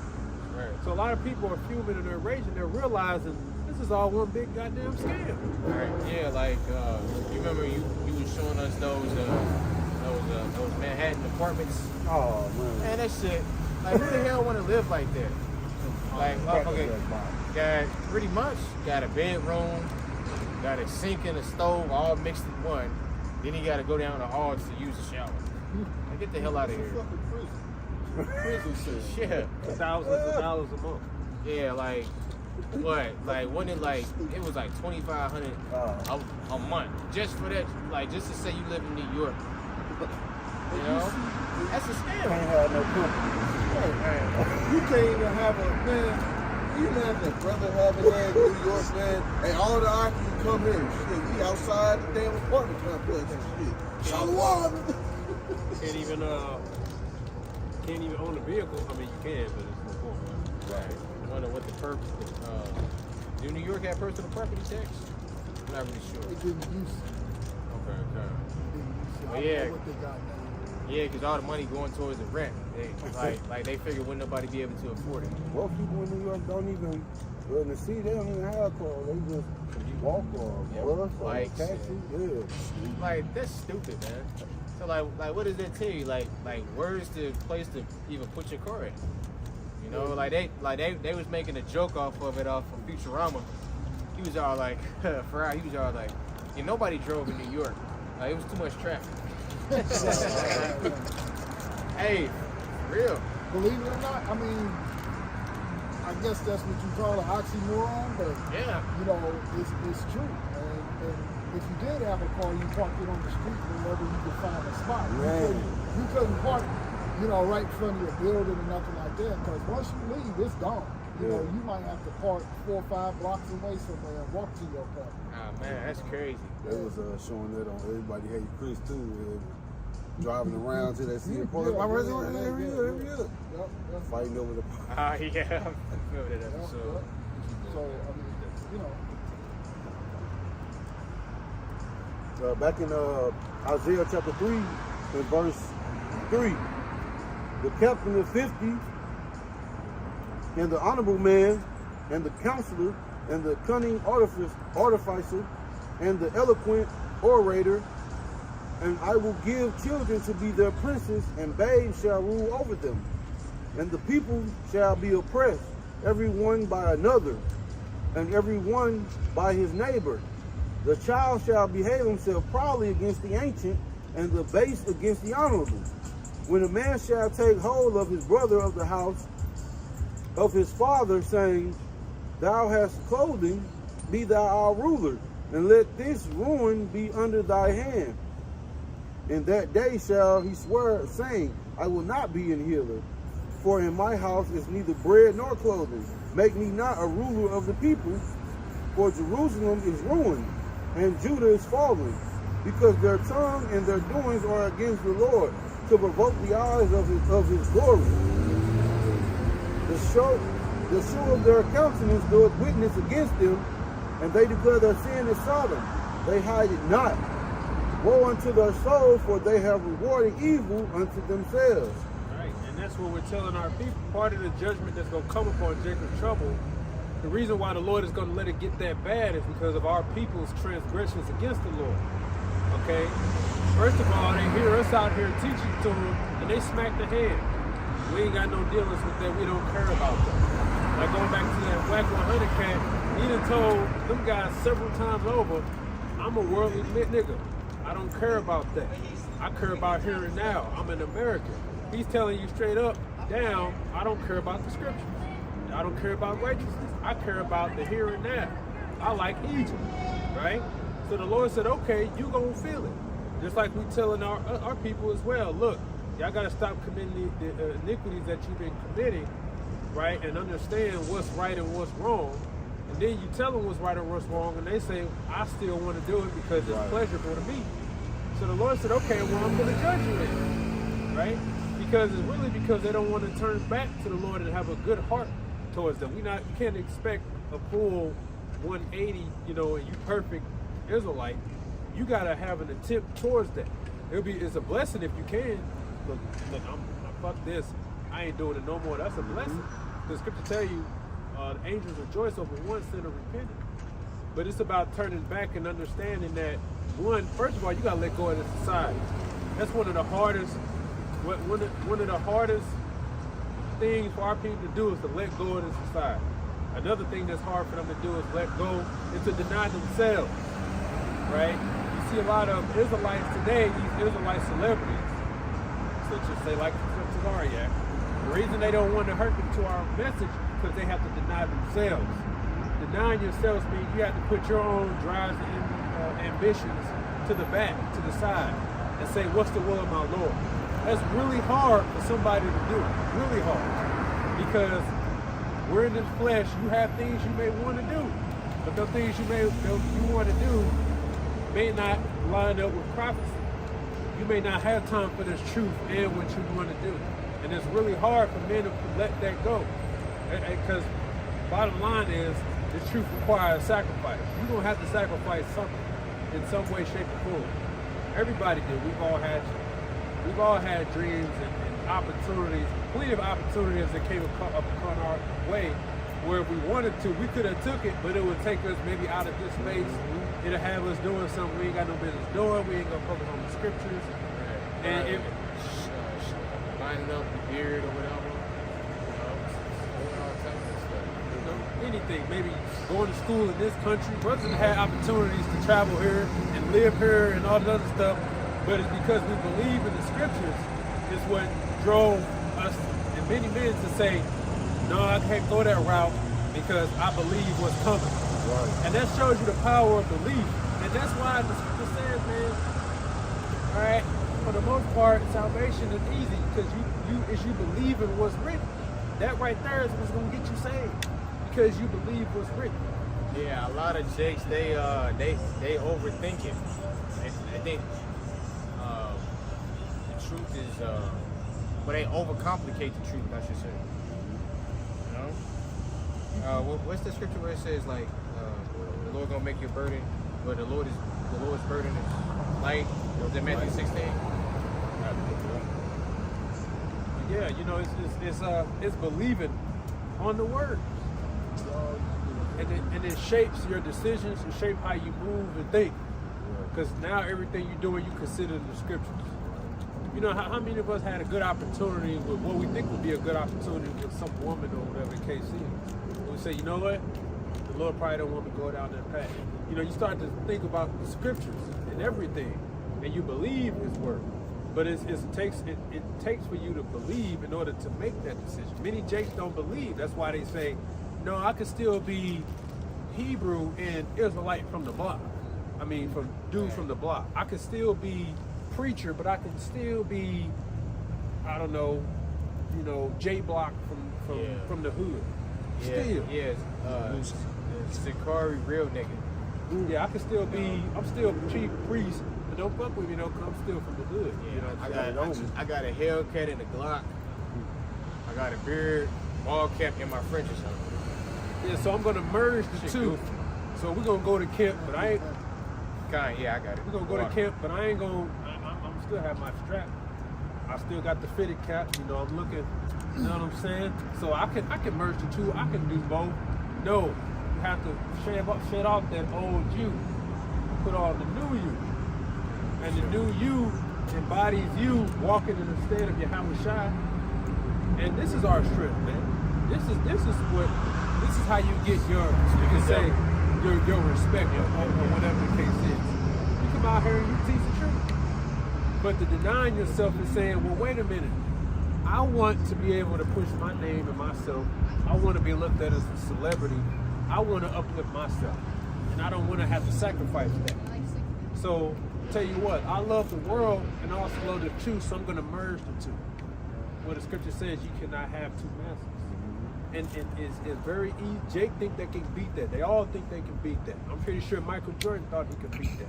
I'm pretty sure Denzel thought he could beat that. I'm pretty sure all of them, Martin Lawrence, he thought he could. Kevin Hart literally said he thought he could. I can still be respectable and a friend of the world at the same time and have my morals. And to see far in this, you're going to always come short. You're going to always have to make a sacrifice.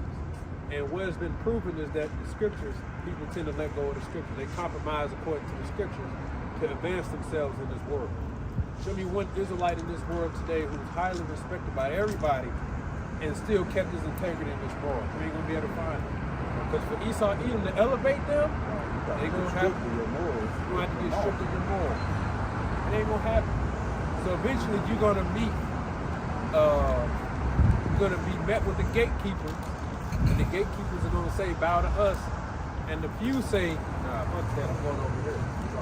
And that's why you don't really hear about them no more. You know? Is that verse 15?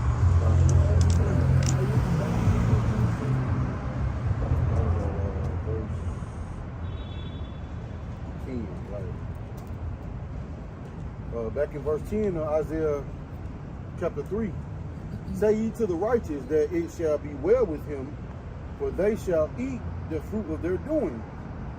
Woe unto the wicked, it shall be ill with him, for the reward of his hands shall be given him. Right, and we're telling you, because you trust in Egypt and you don't really trust in this truth, you're going to reap the rewards of your faithlessness. Because really, you probably believe in the dollar. You secretly believe in Egypt, or no, Esau, Edom. You believe in your real estate. Because, you know, every day you checking that bank account, you like, yeah, I'm good.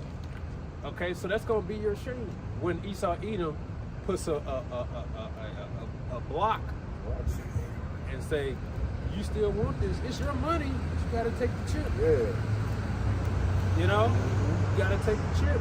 Think about it, you worked so hard for this. Yeah. And you just gonna come up with all the excuses. The Lord will want me to take the chip.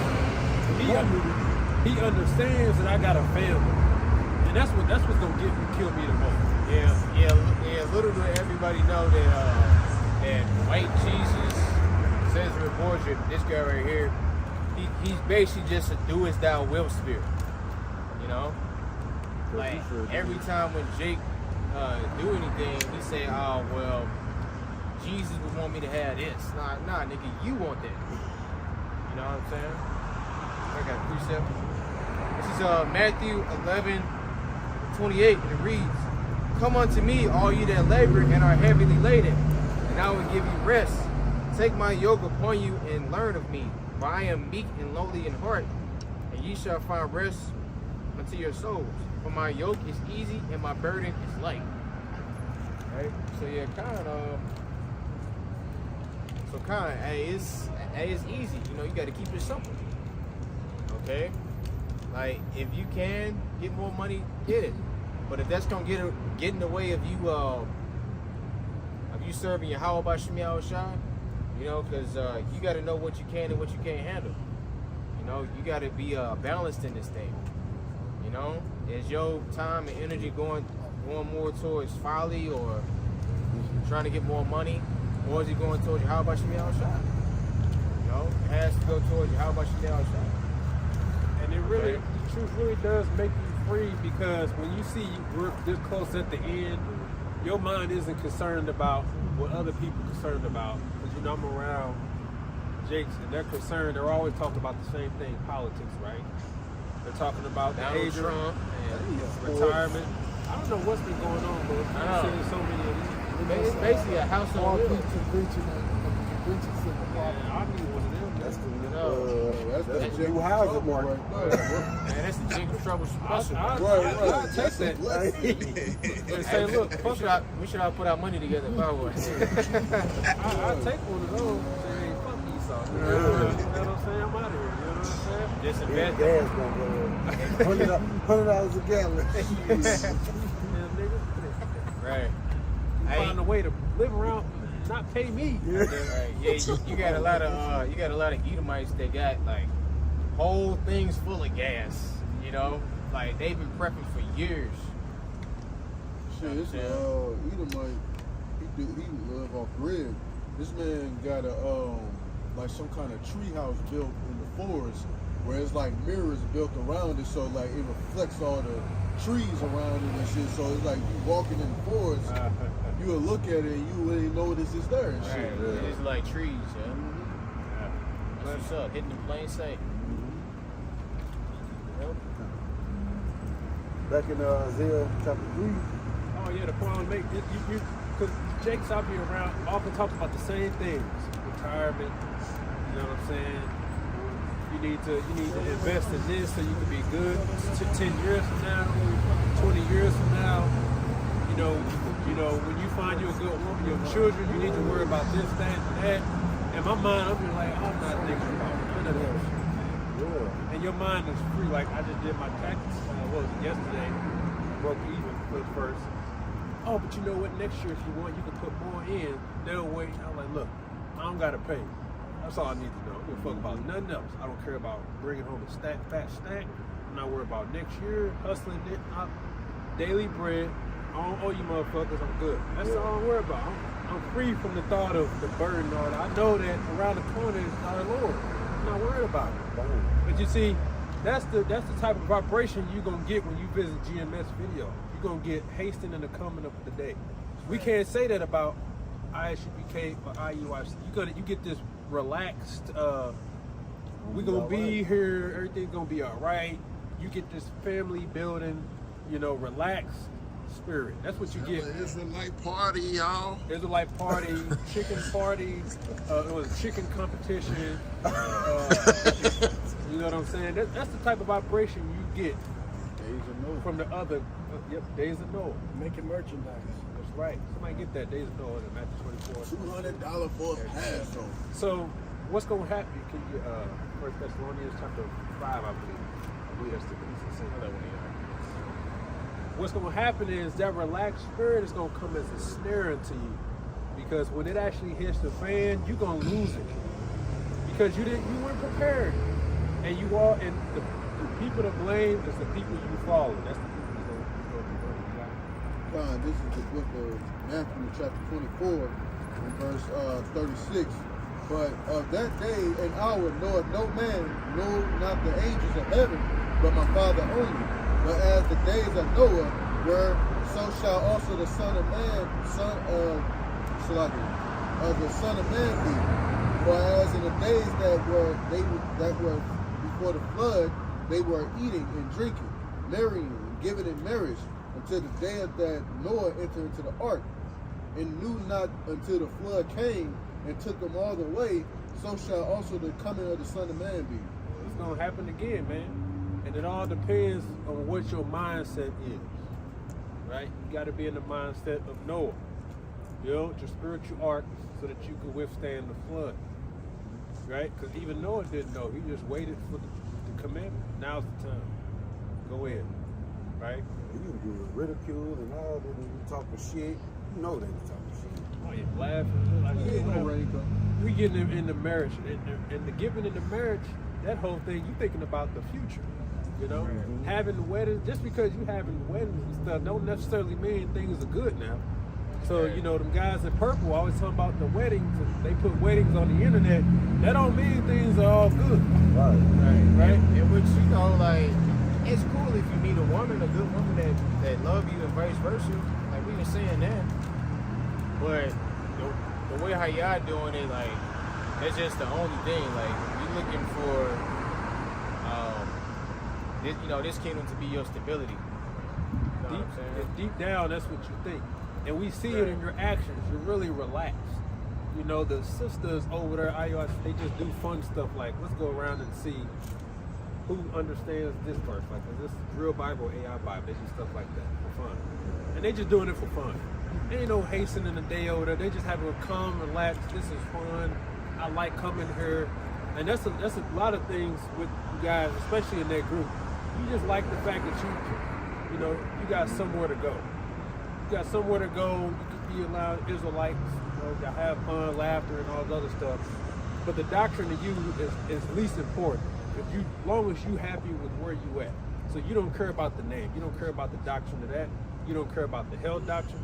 You don't care about all these other doctrines that clearly they're going off on. As long as you got somewhere to go. That's right. So it's not a priority to you. And you look at GMS guys as conspiracy nuts, crazy. That's okay. Because as each month passes by and we covering this news, we get excited.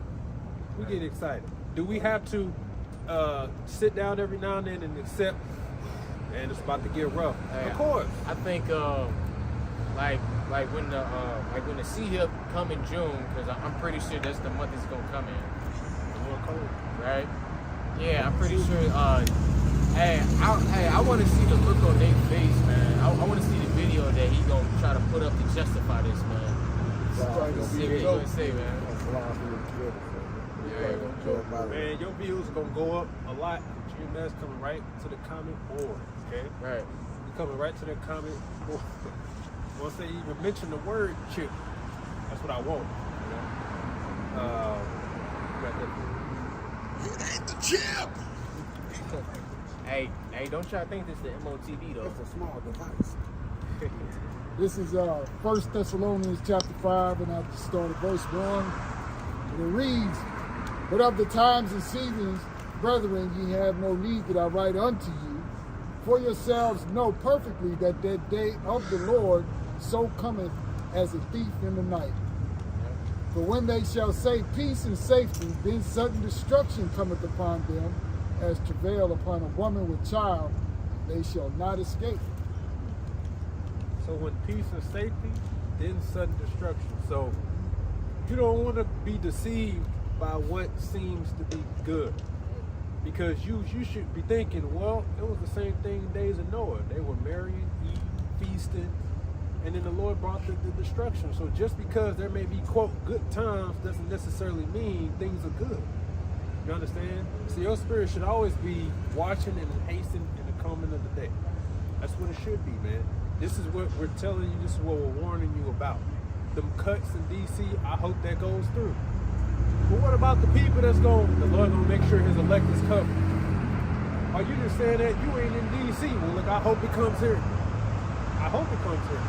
You know? Let it happen. Let it happen. If it has to happen to get to the point, you know, when we get the hell out of here, then so be it. Right. You have to brace for the fact that Jacob's trouble has to happen before we can get to the kingdom. That's right. Meaning it has to happen. Right. And yeah, we gonna probably lose everything. You're gonna lose probably your car, your PS5, your Xbox Series S, Internet over with. your flat screen, your iPhone, whatever fucking number it is out right now. It doesn't matter, man. Like, you can't take none of that stuff into the kingdom with us. Okay. Yeah, hey, it's all gonna be destroyed. Everything over here is gonna be destroyed. Everything that I named gonna be destroyed. The PS5 gonna be destroyed. The flat screen gonna be destroyed. People gonna be destroyed. Right. Most importantly. Hey, bro. Thing to keep in mind is Romans 8 and 18, man. The Lord gonna give us something better.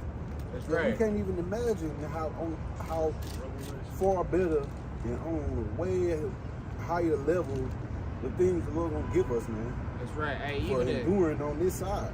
Right, shit. Hey, that new body gonna be priceless. Right, exactly. You know, it's gonna be immortal. Never gonna get sick. They gonna have no wicked thoughts. Hey, it's already gonna be in the DNA of that body to worship Yahweh by Shemi Yahushua. That's right. Okay. No infirmities, no nothing. Hey, shit. That's just that's part of the kingdom right there. And then chariot. Okay, a chariot is priceless. Shit, a chariot probably worth more than this whole planet. Shit, Yahweh shot chariot just as big as this planet. Yeah, I got that. This is the book of Proverbs, chapter 8, starting at the first verse. It says, "Does not wisdom cry, and understanding put forth her voice? She standeth in the top of the high places, by the way, in the places of the path. She cried at the gates, at the entry of the city, at the coming in at the doors. Unto you, O men, I call, and my voice is to the sons of man. O ye simple, understand wisdom, and ye fools, be ye of an understanding heart. Hear, for I will speak of excellent things, and the opening of my lips shall be right things. For my mouth shall speak truth, and thy wickedness is an abomination to my lips. All the words of my mouth are in righteousness, and there is nothing forward or perverse in them. They are all plain to him that understandeth, and right to them that find knowledge. Receive my instructions, and not silver, and knowledge rather than choice gold. For wisdom is better than rubies, and all things that may be desired are not to be compared to it. I wisdom dwell with prudence." Read that verse again. Which one? 11? Okay. Proverbs 8 and 11. "For wisdom is better than rubies, and all things that may be desired are not to be compared to it." Right, so nothing in this world is compared to this wisdom, knowledge, and understanding of the scriptures. This is what's going to keep your stability in the evil times. This is more important than any money on this side. Like the other Pastor Bar said, for the people who sold out, which we know who you are, you traded the real money for the fake money. Because this money in this world is temporal. Sure, it can let you live a temporal, comfortable lifestyle, but you traded the true wealth, the true gold for vanity, for nothing. And now that we're at the end, just like Cat Williams said, at the end of the year, 2024, the truth kept saying that. You know, he said that, and I was like, yeah, you're right, because now we're seeing the end of the contract of all those who took a contract with the devil, from the celebrities even to the pastors. We're at the end. You know, now it's time, and if it's one thing you notice, like from that movie, which I couldn't share, I think block it, but the movie, it's called "Oh God, You Devil," back in the 80s. Just showing you, you know, how they believe how it works. You take a deal with the contract with the devil for 7 years, you live it all up. Everybody take the deals, they want to get payments and all that, but one thing that's common, when it comes time to pay, they don't want to pay. They look for a way out. They ask They ask for an extension, right? Because they're really not expecting that day to come. But we're here to tell you that that day is coming. And for all the ones, the phonies, all the ones who sold out and took a bribe, you know what I'm saying? You took a bribe to take the name out of your doctrine. You took a bribe to teach a hell doctrine. You took a bribe to say you got to get married, legally married to your woman. You took all that because in your mind, this is a worthy sacrifice for what I'm going to do. The Lord appreciates when I'm doing this, and it's all right if I took the name out. That's a worthy sacrifice. Look, at least I got churches in Africa. The Lord said, first of all, the Lord didn't tell you to take no bribe. Okay, we got churches across the world, and the apostles never stepped foot over there. Right. You know, the Holy Spirit, you really didn't believe that the Lord was capable of reaching those across the state. Without selling out. You know? Like without changing up the doctrine, talking about hell and Christ, all the other nonsense. And you did that for you. And the scriptures tell you that you compare seed in the land to make one proselyte and make them worse than you are. So all your deeds are all written in the scriptures. All right? Because you really didn't have faith. For all you guys that took the bag and sold out, for all the phonies, your time is up. We've seen it. It's getting worse and worse for you false prophets. At GMS, we just keep teaching this word and throwing the jabs out there, right? Those spiritual jabs, teaching the doctrine. Whereas you other Israelite groups, you phony, you getting exposed left and right. You being called hypocrites and all that. It's showing that your fruits ain't hold, man. People are coming up with these questions now, man. People are looking at you like, wait a minute, you said this and you said that, but we see that that's not the case. What you doing? That goes to the TD Jakes, and that's the recent one, right? Yeah. Kurt Franklin. All of these guys are all being exposed. It's the deal that the devil was basically up, man. Now TD Jakes then sued Geno Shanks for saying anything about his situation because he was on his case, but he had got the feds involved. Like, man, we finna, they try to sick him on Geno Jennings. Really? So it's like, yeah, man, everybody's scrambling now that the light is shining on, man. Those who in the bed with the devil, like we was talking about you women, even on the level of this society. You sold out to the devil, you trust in him, now you about to pay. You know what I'm saying? You know, the truth really does make you free. And just like when I get around my family, I have less to say. I got nothing to say. What I got to say? I know the truth. So I just sit, y'all, because I know in my mind, y'all pride is just that, it's pride and it's vain. And when the time is gonna come, guess who number you gonna call? Yours truly. Because I'm sitting, you can say I ain't saying nothing no more. I'm no longer approving to you motherfuckers. You know what I'm saying? And it's okay because I know what's coming down the pipe. Right. I've accepted, we've accepted that the evil times are near. We put our trust in Yahweh by Shemini Shah. Right. To protect us, to provide for us. We trust. We don't know how it's going to come. Hey, and most likely it's going to happen this year. Yeah. That's what it's looking like. With the Trump, this election year, man. And they always run some type of scheme on election year to push votes. You know what I'm saying? So on, brother. Them pandemics is going to come right when it's election time to push for what? Votes. And guess who's going to get affected? The poor, the weak. Shall I say?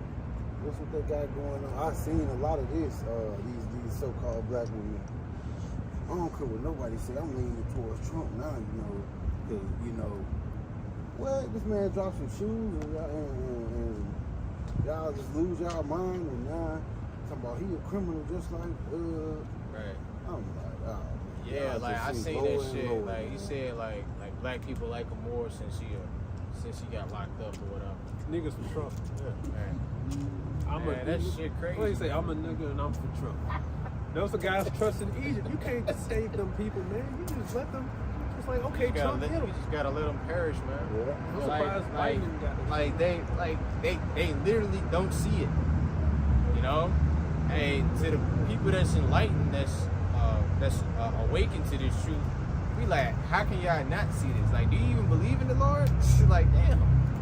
And like, even then, and the scriptures is clear about not putting somebody over you that's of another nation. Right. Right. So they transgress it anyway. Right. See, like this person, like those people, they really don't want the kingdom of heaven. They even got Israelites that really don't want the kingdom of heaven. They want to stay here. Like, goddamn, man. I don't know why Biden should just make his own shoes like that. I don't know why he didn't do it, John. See now, And just slap a Nike sign on it. Hey, it's gonna sell. You're gonna have all sneakerheads buying it. All niggas doing sneaker reviews and I shit. got the Biden. Like just like them like y'all remember them little Nas Air Max 97s that came out? They sold out yeah. like Right. them, yeah. Had the pentagram on it And they said, and all that, man. and then they came out with some Jesus Nike shoes with some holy water within it. Right. Yeah, I remember that too. So yeah, man, like this whole life is just vanity. Like when you really think about it, like what matters, man? Food, water, clothes, shelter, and a little bit of unity and love. That's it. Like that's the only thing that matters. But I had something.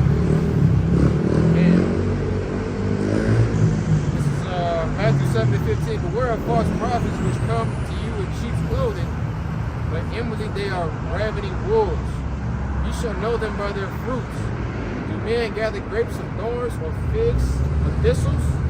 Even so, every good tree bringeth forth good fruit, but a corrupt tree bringeth forth evil fruit. A good tree cannot be brought forth evil fruit, neither can a corrupt tree bring forth good fruit. Every tree that bringeth not for good fruit is hewn down and cast into the fire. Wherefore by their fruits ye shall know them. All right. So the scriptures, Yahweh Shah spoke several times about he that my heavenly Father have not planted will be rooted out. Corrupt trees bringing forth corrupt fruit. Meaning you're gonna have what? False pastors. You're gonna have false prophets. Because you guys say, oh, why y'all always rebuking? Because Yahweh Shah did. What do you think what he meant when he said a corrupt tree will always bring forth corrupt, and you will know them by their fruit? Meaning you're going to have people who the Lord didn't set up, bringing forth madness, bringing forth mad doctrine, prophesying lies, and then you're going to examine the men that follow them and the people that follow them. You're going to say, yeah, this is a false prophet. And what did he say? Every plant my heavenly Father not planted will be rooted out. So eventually you're going to get your judgment too. So yes, rebuking the false prophets is a part of this ministry. And if you don't have it in you to do that, then that just means this job isn't, you aren't the man for the job. That's right. Because part of teaching the truth involves correction. Right. You know what I'm saying? It involves correction. No, the true name of the Lord is this, and this is the true name. Anybody that's telling you different, there's a scripture to tell you got to watch out for. Right. That involves correction and rebuke. Right. And you had priest Daniela, you know, which I don't really hear nothing from him no more. He's saying like when Sakari got that Hebrew hip hop award, you know, like this nigga was acting like he was in the kingdom of heaven. Oh yeah, thanks, Sanetta, man, thanks. You know, and this really mean a lot to me. Like he won a damn Oscar or something. Coming up against. That's right. Like for hell. That's right. What's up with it? Yeah. And yeah, man, like who the hell even cares, man, about Sanetta, man? Like Sanetta's whole I guess stick is basically coming against the Israelites, you know, trying to get them to prove their point. I mean, we've already told you multiple times. Like, how many times do we got to keep going over it? You know what I'm saying? Like, keep saying the same thing over and over again. But hey, that just shows you what the mercy of Yahweh Shem Yahweh. You know, shit.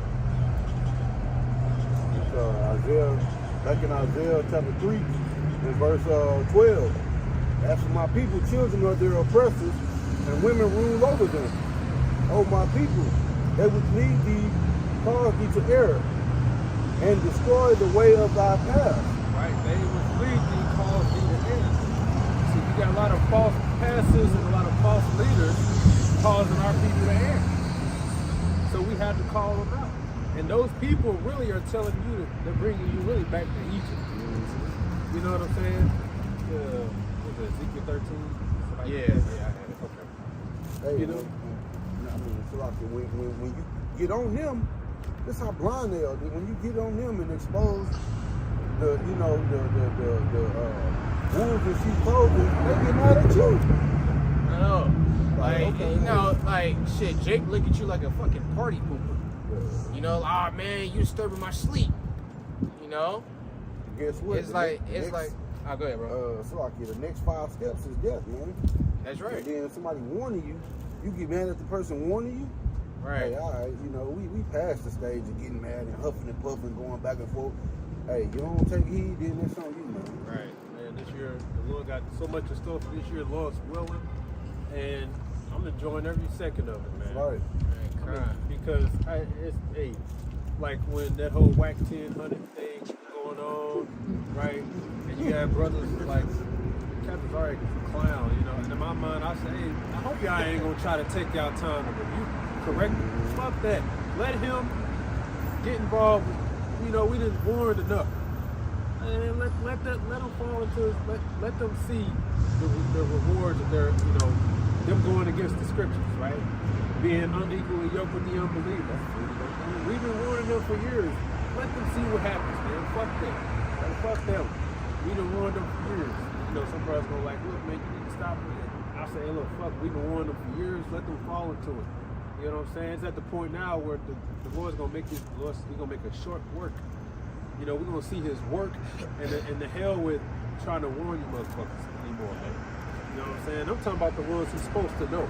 Because we still gonna edify the sheep. But the ones who's supposed to know, who think that the way of Yahweh Shai is weak, who think that we're weak, really they think Yahweh Shai is weak, who think that Paul isn't a man of the Lord, who think John the Baptist is a man of the Lord. We got to the point that, oh, okay, you think you got to choose, we're gonna see. When they bring that chip, we're gonna see what you're gonna do. Right. You know what I'm saying? Go ahead. Yeah, that's it. Okay. I think. Yeah, that was it. This is the book of Ezekiel, chapter 13 and verse 1, and it reads, "And the word of the Lord came unto me, saying, Son of man, prophesy against the prophets of Israel that prophesy, and say thou unto them that prophesy out of their own hearts, Hear ye the word of the Lord. Thus said the Lord God, Woe unto the foolish prophets that follow their own spirit, and have seen nothing. O Israel, thy prophets are like foxes in the desert. Ye have not gone up into the gaps, neither made up the herd, neither made up the hedge for the house of Israel to stand in the battle in the day of the Lord." And what is that hedge? Building up their faith spiritually.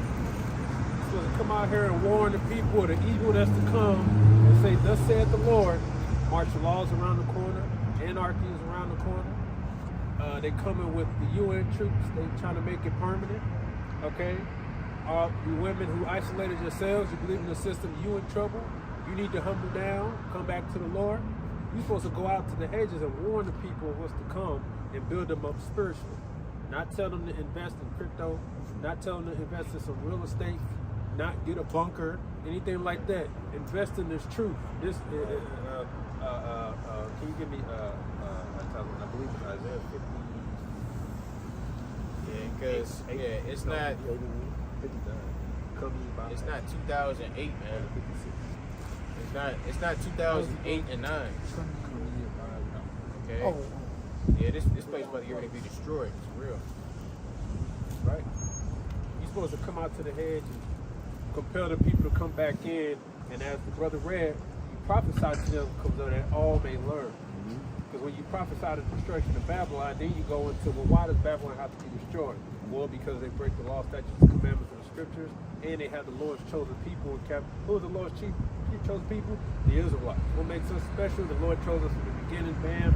So-called black Latino Native American man. Esau is the devil. He's our wicked twin brother. He mad because he sold his birthright. His name is Edom. He got the birthright. Bam. So you covering so much. Everybody's learning by prophesying. Okay. If I came out here and prophesied to you in my own heart, and let's say my intent is that I want to expand my family, right? And I'm living good right now.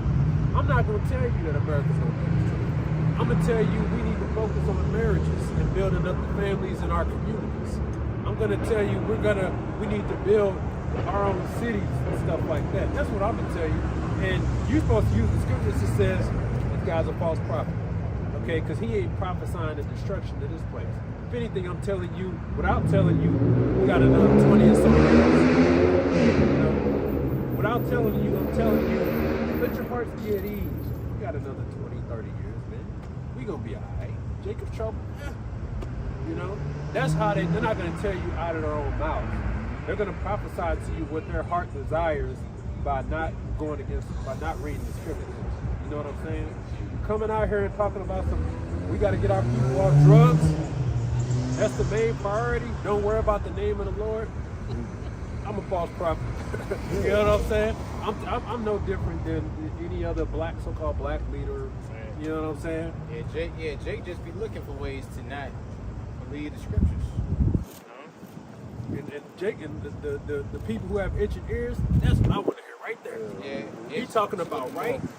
I want you to be more. He talking about right now, and he talking about building the black family. That's what I want to hear right here. We're going to tell you, as according to what Paul said, be more concerned about the scriptures. They that have wives, be as though they had none. Are you free? Seek not to be bind, and are you bind? Seek not to be loose. Hasten in the coming of the day. Don't worry about the woman right now. Don't expect perfection. You're not going to get it right. Okay? But your kids and all that, look, pray to the Lord that it happens, but you can't worry about that right now. You see, we're telling you to look forward to the kingdom. The false prophets are going to say, no, we need to worry about here, right now. All right? That's how you determine the true prophets or not. Who's actually prophesying to you the coming of the Lord? All right? Verse 5. It's like in verse 6. They have seen vanity and lying divination, saying, the Lord saith, and the Lord have not sent them. They have made others to hope that they would confirm the word. Have ye not seen a vain vision? And have ye not spoken a lying divination, whereas ye say the Lord said it? I bet I have not spoken. Therefore thus saith the Lord God, because ye have spoken vanity and seen lies, therefore behold, I am against you, saith the Lord power. And my hand shall be upon the prophets that see vanity, that divine lies, they shall not be in the assembly of my people. Neither shall they be written in the writing of the house of Israel, neither shall they enter into the land of Israel. And you shall know that I am the Lord power. And when you study the scriptures, what was one thing the false prophets, most of them always prophesied? Peace. When there is no peace. Thus saith the Lord. Why? Because you put the people's heart at rest by prophesying peace and prosperity. That was one of the main things. But if the Lord called them false prophets, that's because the Lord don't got peace promised to this place. Why he got peace promised to this place? It's the land of our captivity. He has to destroy this place to deliver us. Right. You got people talking about, invest in this, invest in this. Look, man, all my time goes towards you. How about Shemel Shah? Okay? You ain't gonna get no return on that investment, man. Right, yeah, and my daily bread. See, like, if I was more focused on money, I wouldn't even have time for you. How much Shemel Shah? You know, like, this is why the scripture says you cannot worship the Most High and mammon. Okay, like here it is, you're trying to build a business, okay, but you haven't done a video today, or you haven't read a scripture all week. You know, you haven't done nothing concerning the truth. Okay.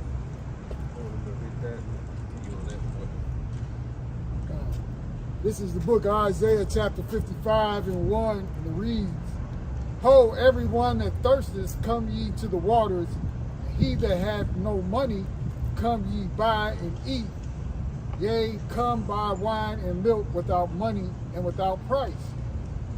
Wherefore do ye spend money for that which is not bread, and your labor for that which satisfieth not? Hearken diligently unto me, and eat ye that which is good, and let your soul delight itself in fatness.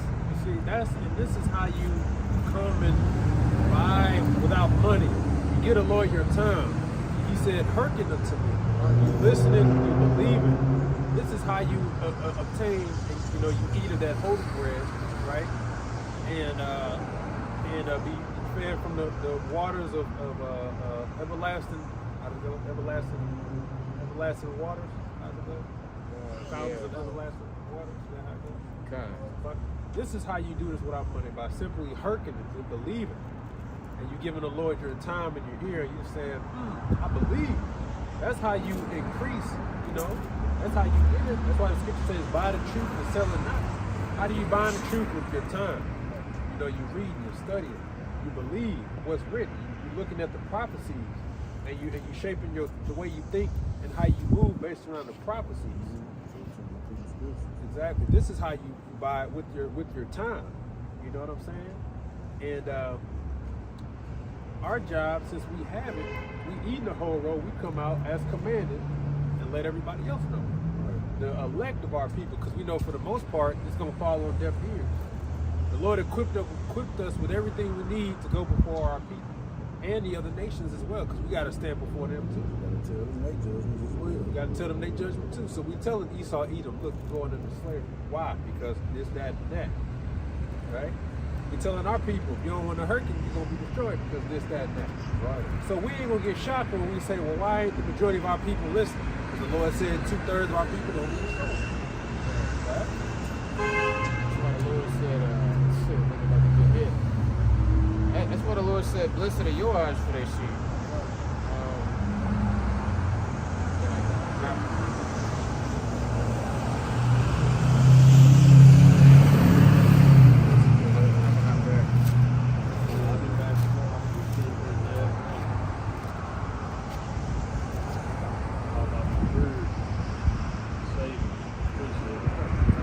Matthew 13:13 says, therefore I speak out to them in parables, because they seeing not, and hearing they hear not, neither do they understand.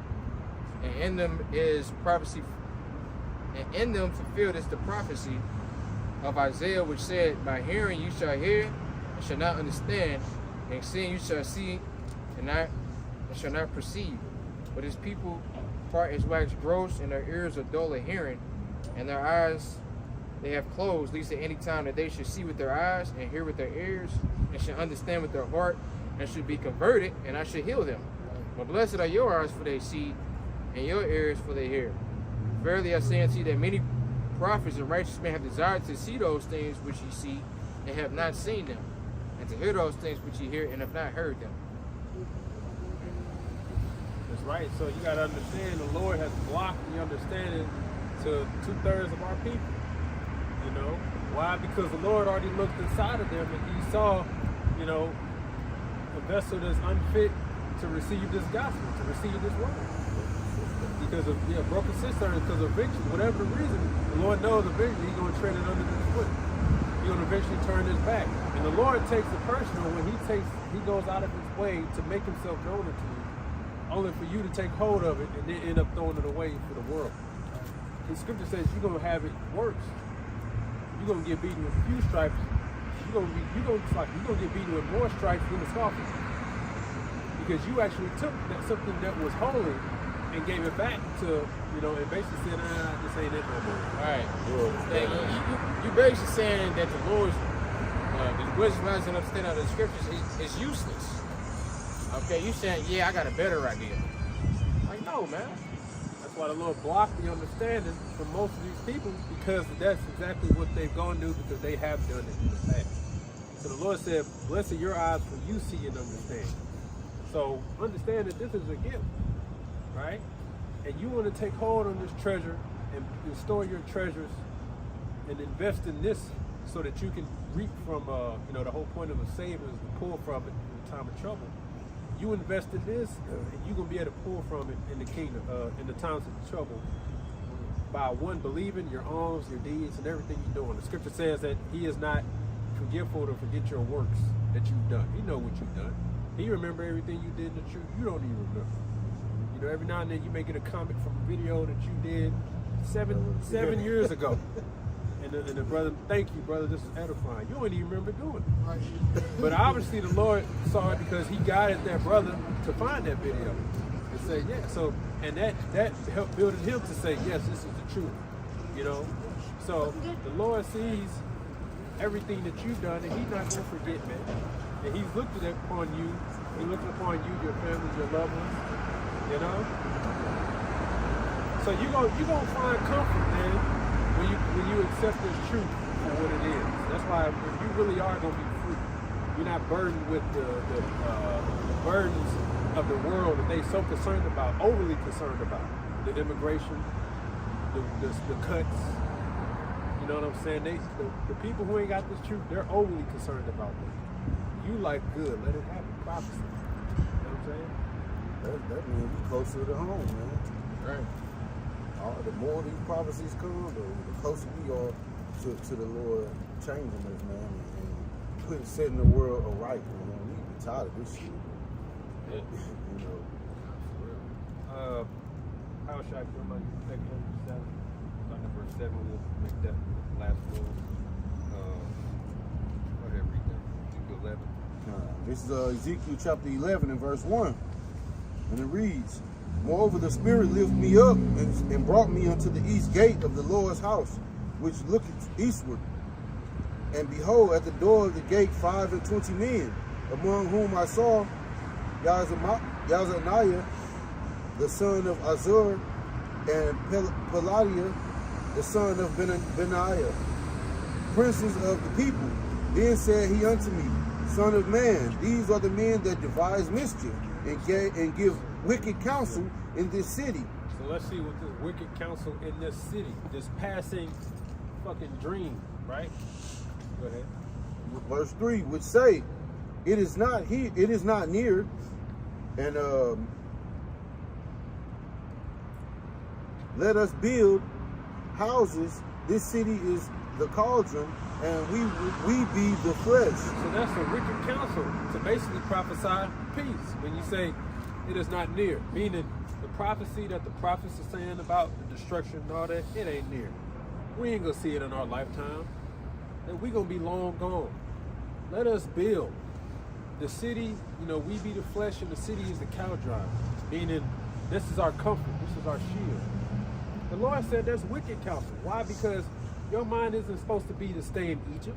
It's supposed to be wanting to get the hell out of here. Yeah, like we gonna stay here and simmer. You know, get all nice and hot and ready. Yeah, get all nice and hot and ready to be devoured. So you see that prophecy of peace, they always came with that. And you got to read the scripture saying the Lord ain't prophesied no peace. He said he's going to bring destruction to this place because of all this wickedness. And he talked about it, Jacob's trouble. So you got to watch out for that, man, because those who have the itching ears want to hear the things that's pleasant to the ears. Peace, prosperity, we're going to be good. Don't worry about nothing. Be good. That's actually dangerous. You got to watch out for individuals like that. They're just telling you what the natural man wants to hear. They're telling you what your mind wants to hear. That's actually a setup. Yeah, because you caught off, man. If you know anything, if you play football and you get hit, it hurt. But when you hit off guard and they catch you off guard, that shit hurts way worse, man. You don't ever want to get caught lacking and off guard and just getting taken by the storm or whatever, adversity comes. You want to be aware, man. Anybody telling you to not be aware and not pay attention, they paid off. They got an agenda. They want to see you fail. They don't have your best interests at heart, man. So when that chip comes, man, that's gonna be a straight up snare to you people, man. Because you're told not to worry about it. It ain't the mark of the beast. So naturally, a lot of you gonna take the chip because you're gonna say, "Well, my pastor told me that ain't the chip. I mean, that ain't the mark of the beast." So for all I know, I can take that and still be saved. And that's what a lot of you gonna do. And best believe your leaders, a lot of them are gonna say, "Well, wait a minute, we didn't tell you to take it." But guess what? That's still said it's not the mark of the beast. But that's blood on your hands. Because they can say, "Well, look, with all due respect, what you're giving me now is advice. I don't need your advice. If I'm not breaking the commandment, I'm gonna take that chip." So that's blood on your hands because they listening to your ass. Ain't no gray areas. Just like when the roll your sleeve up came, they came to GMS and we said flat out no ifs, ands, or buts, no.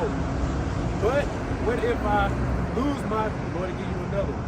So when you came to GMS, that answer was no gray areas, no room for you to say, well, I listened to them and they kind of hinted that it'll be all right. No, the answer was no. Okay. And now when you went to the other groups, you can't say that, and they don't think that's a big deal, but that's a huge deal. Right? Yeah, like basically leaving like gray zone areas for sin. I'm telling them it's okay to to go against a commandment, man. Right. And yeah, like even the prequel with the with the jabs, like, that was just a prequel to the MOTV. The MOTV is a sequel. The Lord gonna have to finish y'all off after that. First they put the operating system in you. Right. They told you on the website it's an operating system. So you got nano technology in you now. Right. See, now when they roll it out, oh yeah, he got you. And like you Israelites, like, man, look, if you're not in the truth, you are literally a psychopath. You're exposed to all the wiles of the devil. That's what you don't want to be. You're out there to the wiles of the devil now. That's what we're telling our women. You're exposed now. You isolated yourself. Now you at the wiles of the devil. Yeah. And now you made yourself such a disdain to your husband, to your father, the child of your father. Now he don't even want to take you in. So you really out there by yourself now. Right. Like, you're exposed to the wiles of the devil. It's a horrible position to be in. Right. This is just this only the beginning, man. Like, hey, the Lord is literally cooking you people, man. Like, you people are getting burnt alive in the spirit. And eventually, the missile's gonna come and finish the rest of you off. So, you're already dead inside. Your body just had to die. You're walking dead. That's all you jigs out there are. What you say? She gonna live in pleasure? Dead while she living. Excuse me. I gotta go to this shelter. I gotta be there at 9 o'clock. Like, when next time y'all will be out here? Every Sunday, this time. Sundays. My name Michael King. Y'all say a prayer for Michael King. Michael King. Yeah, we say a prayer. Hey, it's spiritual, man. Alright. Micah Allah Balak. Back in Ezekiel chapter 11, verse 4. Therefore prophesy against them, prophesy, O son of man. And the Spirit of the Lord fell upon me and said unto me, Speak, thus saith the Lord. Thus have ye said, O house of Israel, for I know the things that come into your mind, every one of them. Ye have multiplied your slain in the city, and ye have filled the streets thereof with the slain. Therefore, thus saith the Lord, Yahweh, your slain whom ye have laid in the midst of it, they are the flesh, and this city is the cauldron. But I will bring you forth out of the midst of it. Ye have feared the sword, and I will bring a sword upon you, saith the Lord Yahweh. And I will bring you out of the midst thereof, and deliver you into the hands of strangers, and will execute judgments among you. Ye shall fall. Ye shall fall by the sword. I will judge you in the border of Israel, and ye shall know that I am the Lord. This city shall not be your cauldron, neither shall ye be the flesh in the midst thereof, but I will judge you in the borders of Israel. And ye shall know that I am the Lord, for ye have not walked in my statutes, neither executed my judgment, but have done after the manners of the heathen that are round about you. And it came to pass, when I prophesied, that Pelatiah, the son of Benaiah, died. Then fell I down upon my face, and cried with a loud voice, and said, Ah, Lord Yahweh, wilt thou make a full end of the remnant of Israel? Again the word of the Lord came unto me, saying, Son of man, thy brethren, even thy brethren, the men of thy kindred, and all the house of Israel, holy are they, unto whom the inhabitants of Jerusalem have said, Get ye far from the Lord, unto us is this land given in possession. Right, so they had that mentality. This is home right here, right? So that attitude of, we don't have to worry about the kingdom. That's the problem with the Lord. And the Lord has a problem with when he says something's going to come to pass, and you come up and say, no, it ain't. He got a problem with that, because you're basically making him a liar. That's a problem. So that's why we say eventually them guys' mouths are going to be stopped, because you're literally lying on the Lord. Right. When you teach a hell doctrine, you're lying on the Lord. You're really changing the image of the Lord. You know what I'm saying? Turning him out to be some type of angry God, power that is angry with his people forever. When he tells you that his indignation is toward the wicked, and he's going to have compassion and mercy towards the Israelites. You making him out to be a merciless power. That's lying on him. He never created no hell. All right, Genesis 1:1. Beginning the powers created the heaven and the earth. Where is this fucking hell place called? He never intended on there to be in a place where souls go to dwell in torments forever. He never intended on that. Satan don't run shit. Satan answers to the Lord. Right. Okay? Ain't no battle over what? You know what I'm saying? So that attitude, basically, they're not prophesying the truth. They're really not prophesying. They're just talking about the here and now, and you need to be concerned about the here and now and keeping the commandments as if the laws is what's going to save you. The law is righteous, but we're going to be saved by mercy, faith, and grace. By grace you are saved. See? You got that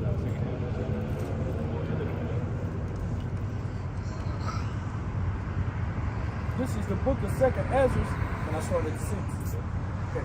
This is the book of 2nd Ezra, right? Chapter 7, starting at the 6th verse. There is also another thing. A city is built and is set upon a broad field and is full of all good things. The entrance thereof is narrow and is set in a dangerous place to fall, like as if there were a fire set on the right hand and on the left a deep water, and only one path between them both, even between the fire and the water, so small that there could be one man go there at once. If this city now were given unto a man for an inheritance, if he never shall pass the danger set before it, how shall he receive this inheritance? And I said, it is so, Lord Yahweh. Then said he unto me, even so also is Israel portion, because for their sakes I made the world. And when Adam transgressed my statutes, then was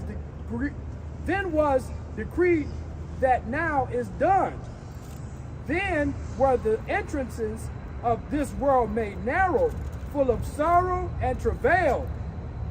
They are but few and evil, full of perils and very painful. For the entrance of the elder world were wide and sure, and brought immortal fruit. If then they that live labor not to enter these straits and vain things, they can never receive those that are laid up for them. Right. Now, so that's what you should understand, okay? The times is coming, the troublesome times. Understand that that's laid out for us because that's just a decree that was made. Pre-Adam sin, we were good. You know what I'm saying? But now we have to earn the kingdom, and we have to go through about straight gate, which that word straight goes into a position of difficulty. It has to happen, right? You know what I'm saying? So you're gonna have to be prepared to be uncomfortable. It's gonna be uncomfortable, but the Lord's gonna take care of us. And once you brace yourself to accept that, everything else tends to fade. All the noise in the background tends to fade. Because you're not concerned about the things you heard other people concerned about. You're not shooken up as other people are shooken up about. You saying this is prophecy and the Lord is bringing it. And the Lord said just because you believe that, He's going to take care of you. But believe it or not, it's hard for people to do. It's hard for some people to do. Because it requires the denial of the future. It requires the denial of this world. Put it to the side and say, I believe in that which I can't even see. I know it's coming. I can't even see it, but that's what I believe. Right? I was going to say, me and my cousin having a conversation, that's a spirit. You know, he not even in the truth. He had told me, he's like, hey man, when God puts you in certain things, man, to make you feel uncomfortable, embrace that, man. You know? Because that uncomfortability is really getting you ready for the real test, man. That's all it is. And so being in an uncomfortable position now is a good thing, man. As far as what these people gonna be in and Jacob's trouble and all hell breaking loose, they gonna be uncomfortable without no mercy, man. No mercy. Right. Embrace the suffering. Take hold on it. Be a friend to it. You know what I'm saying?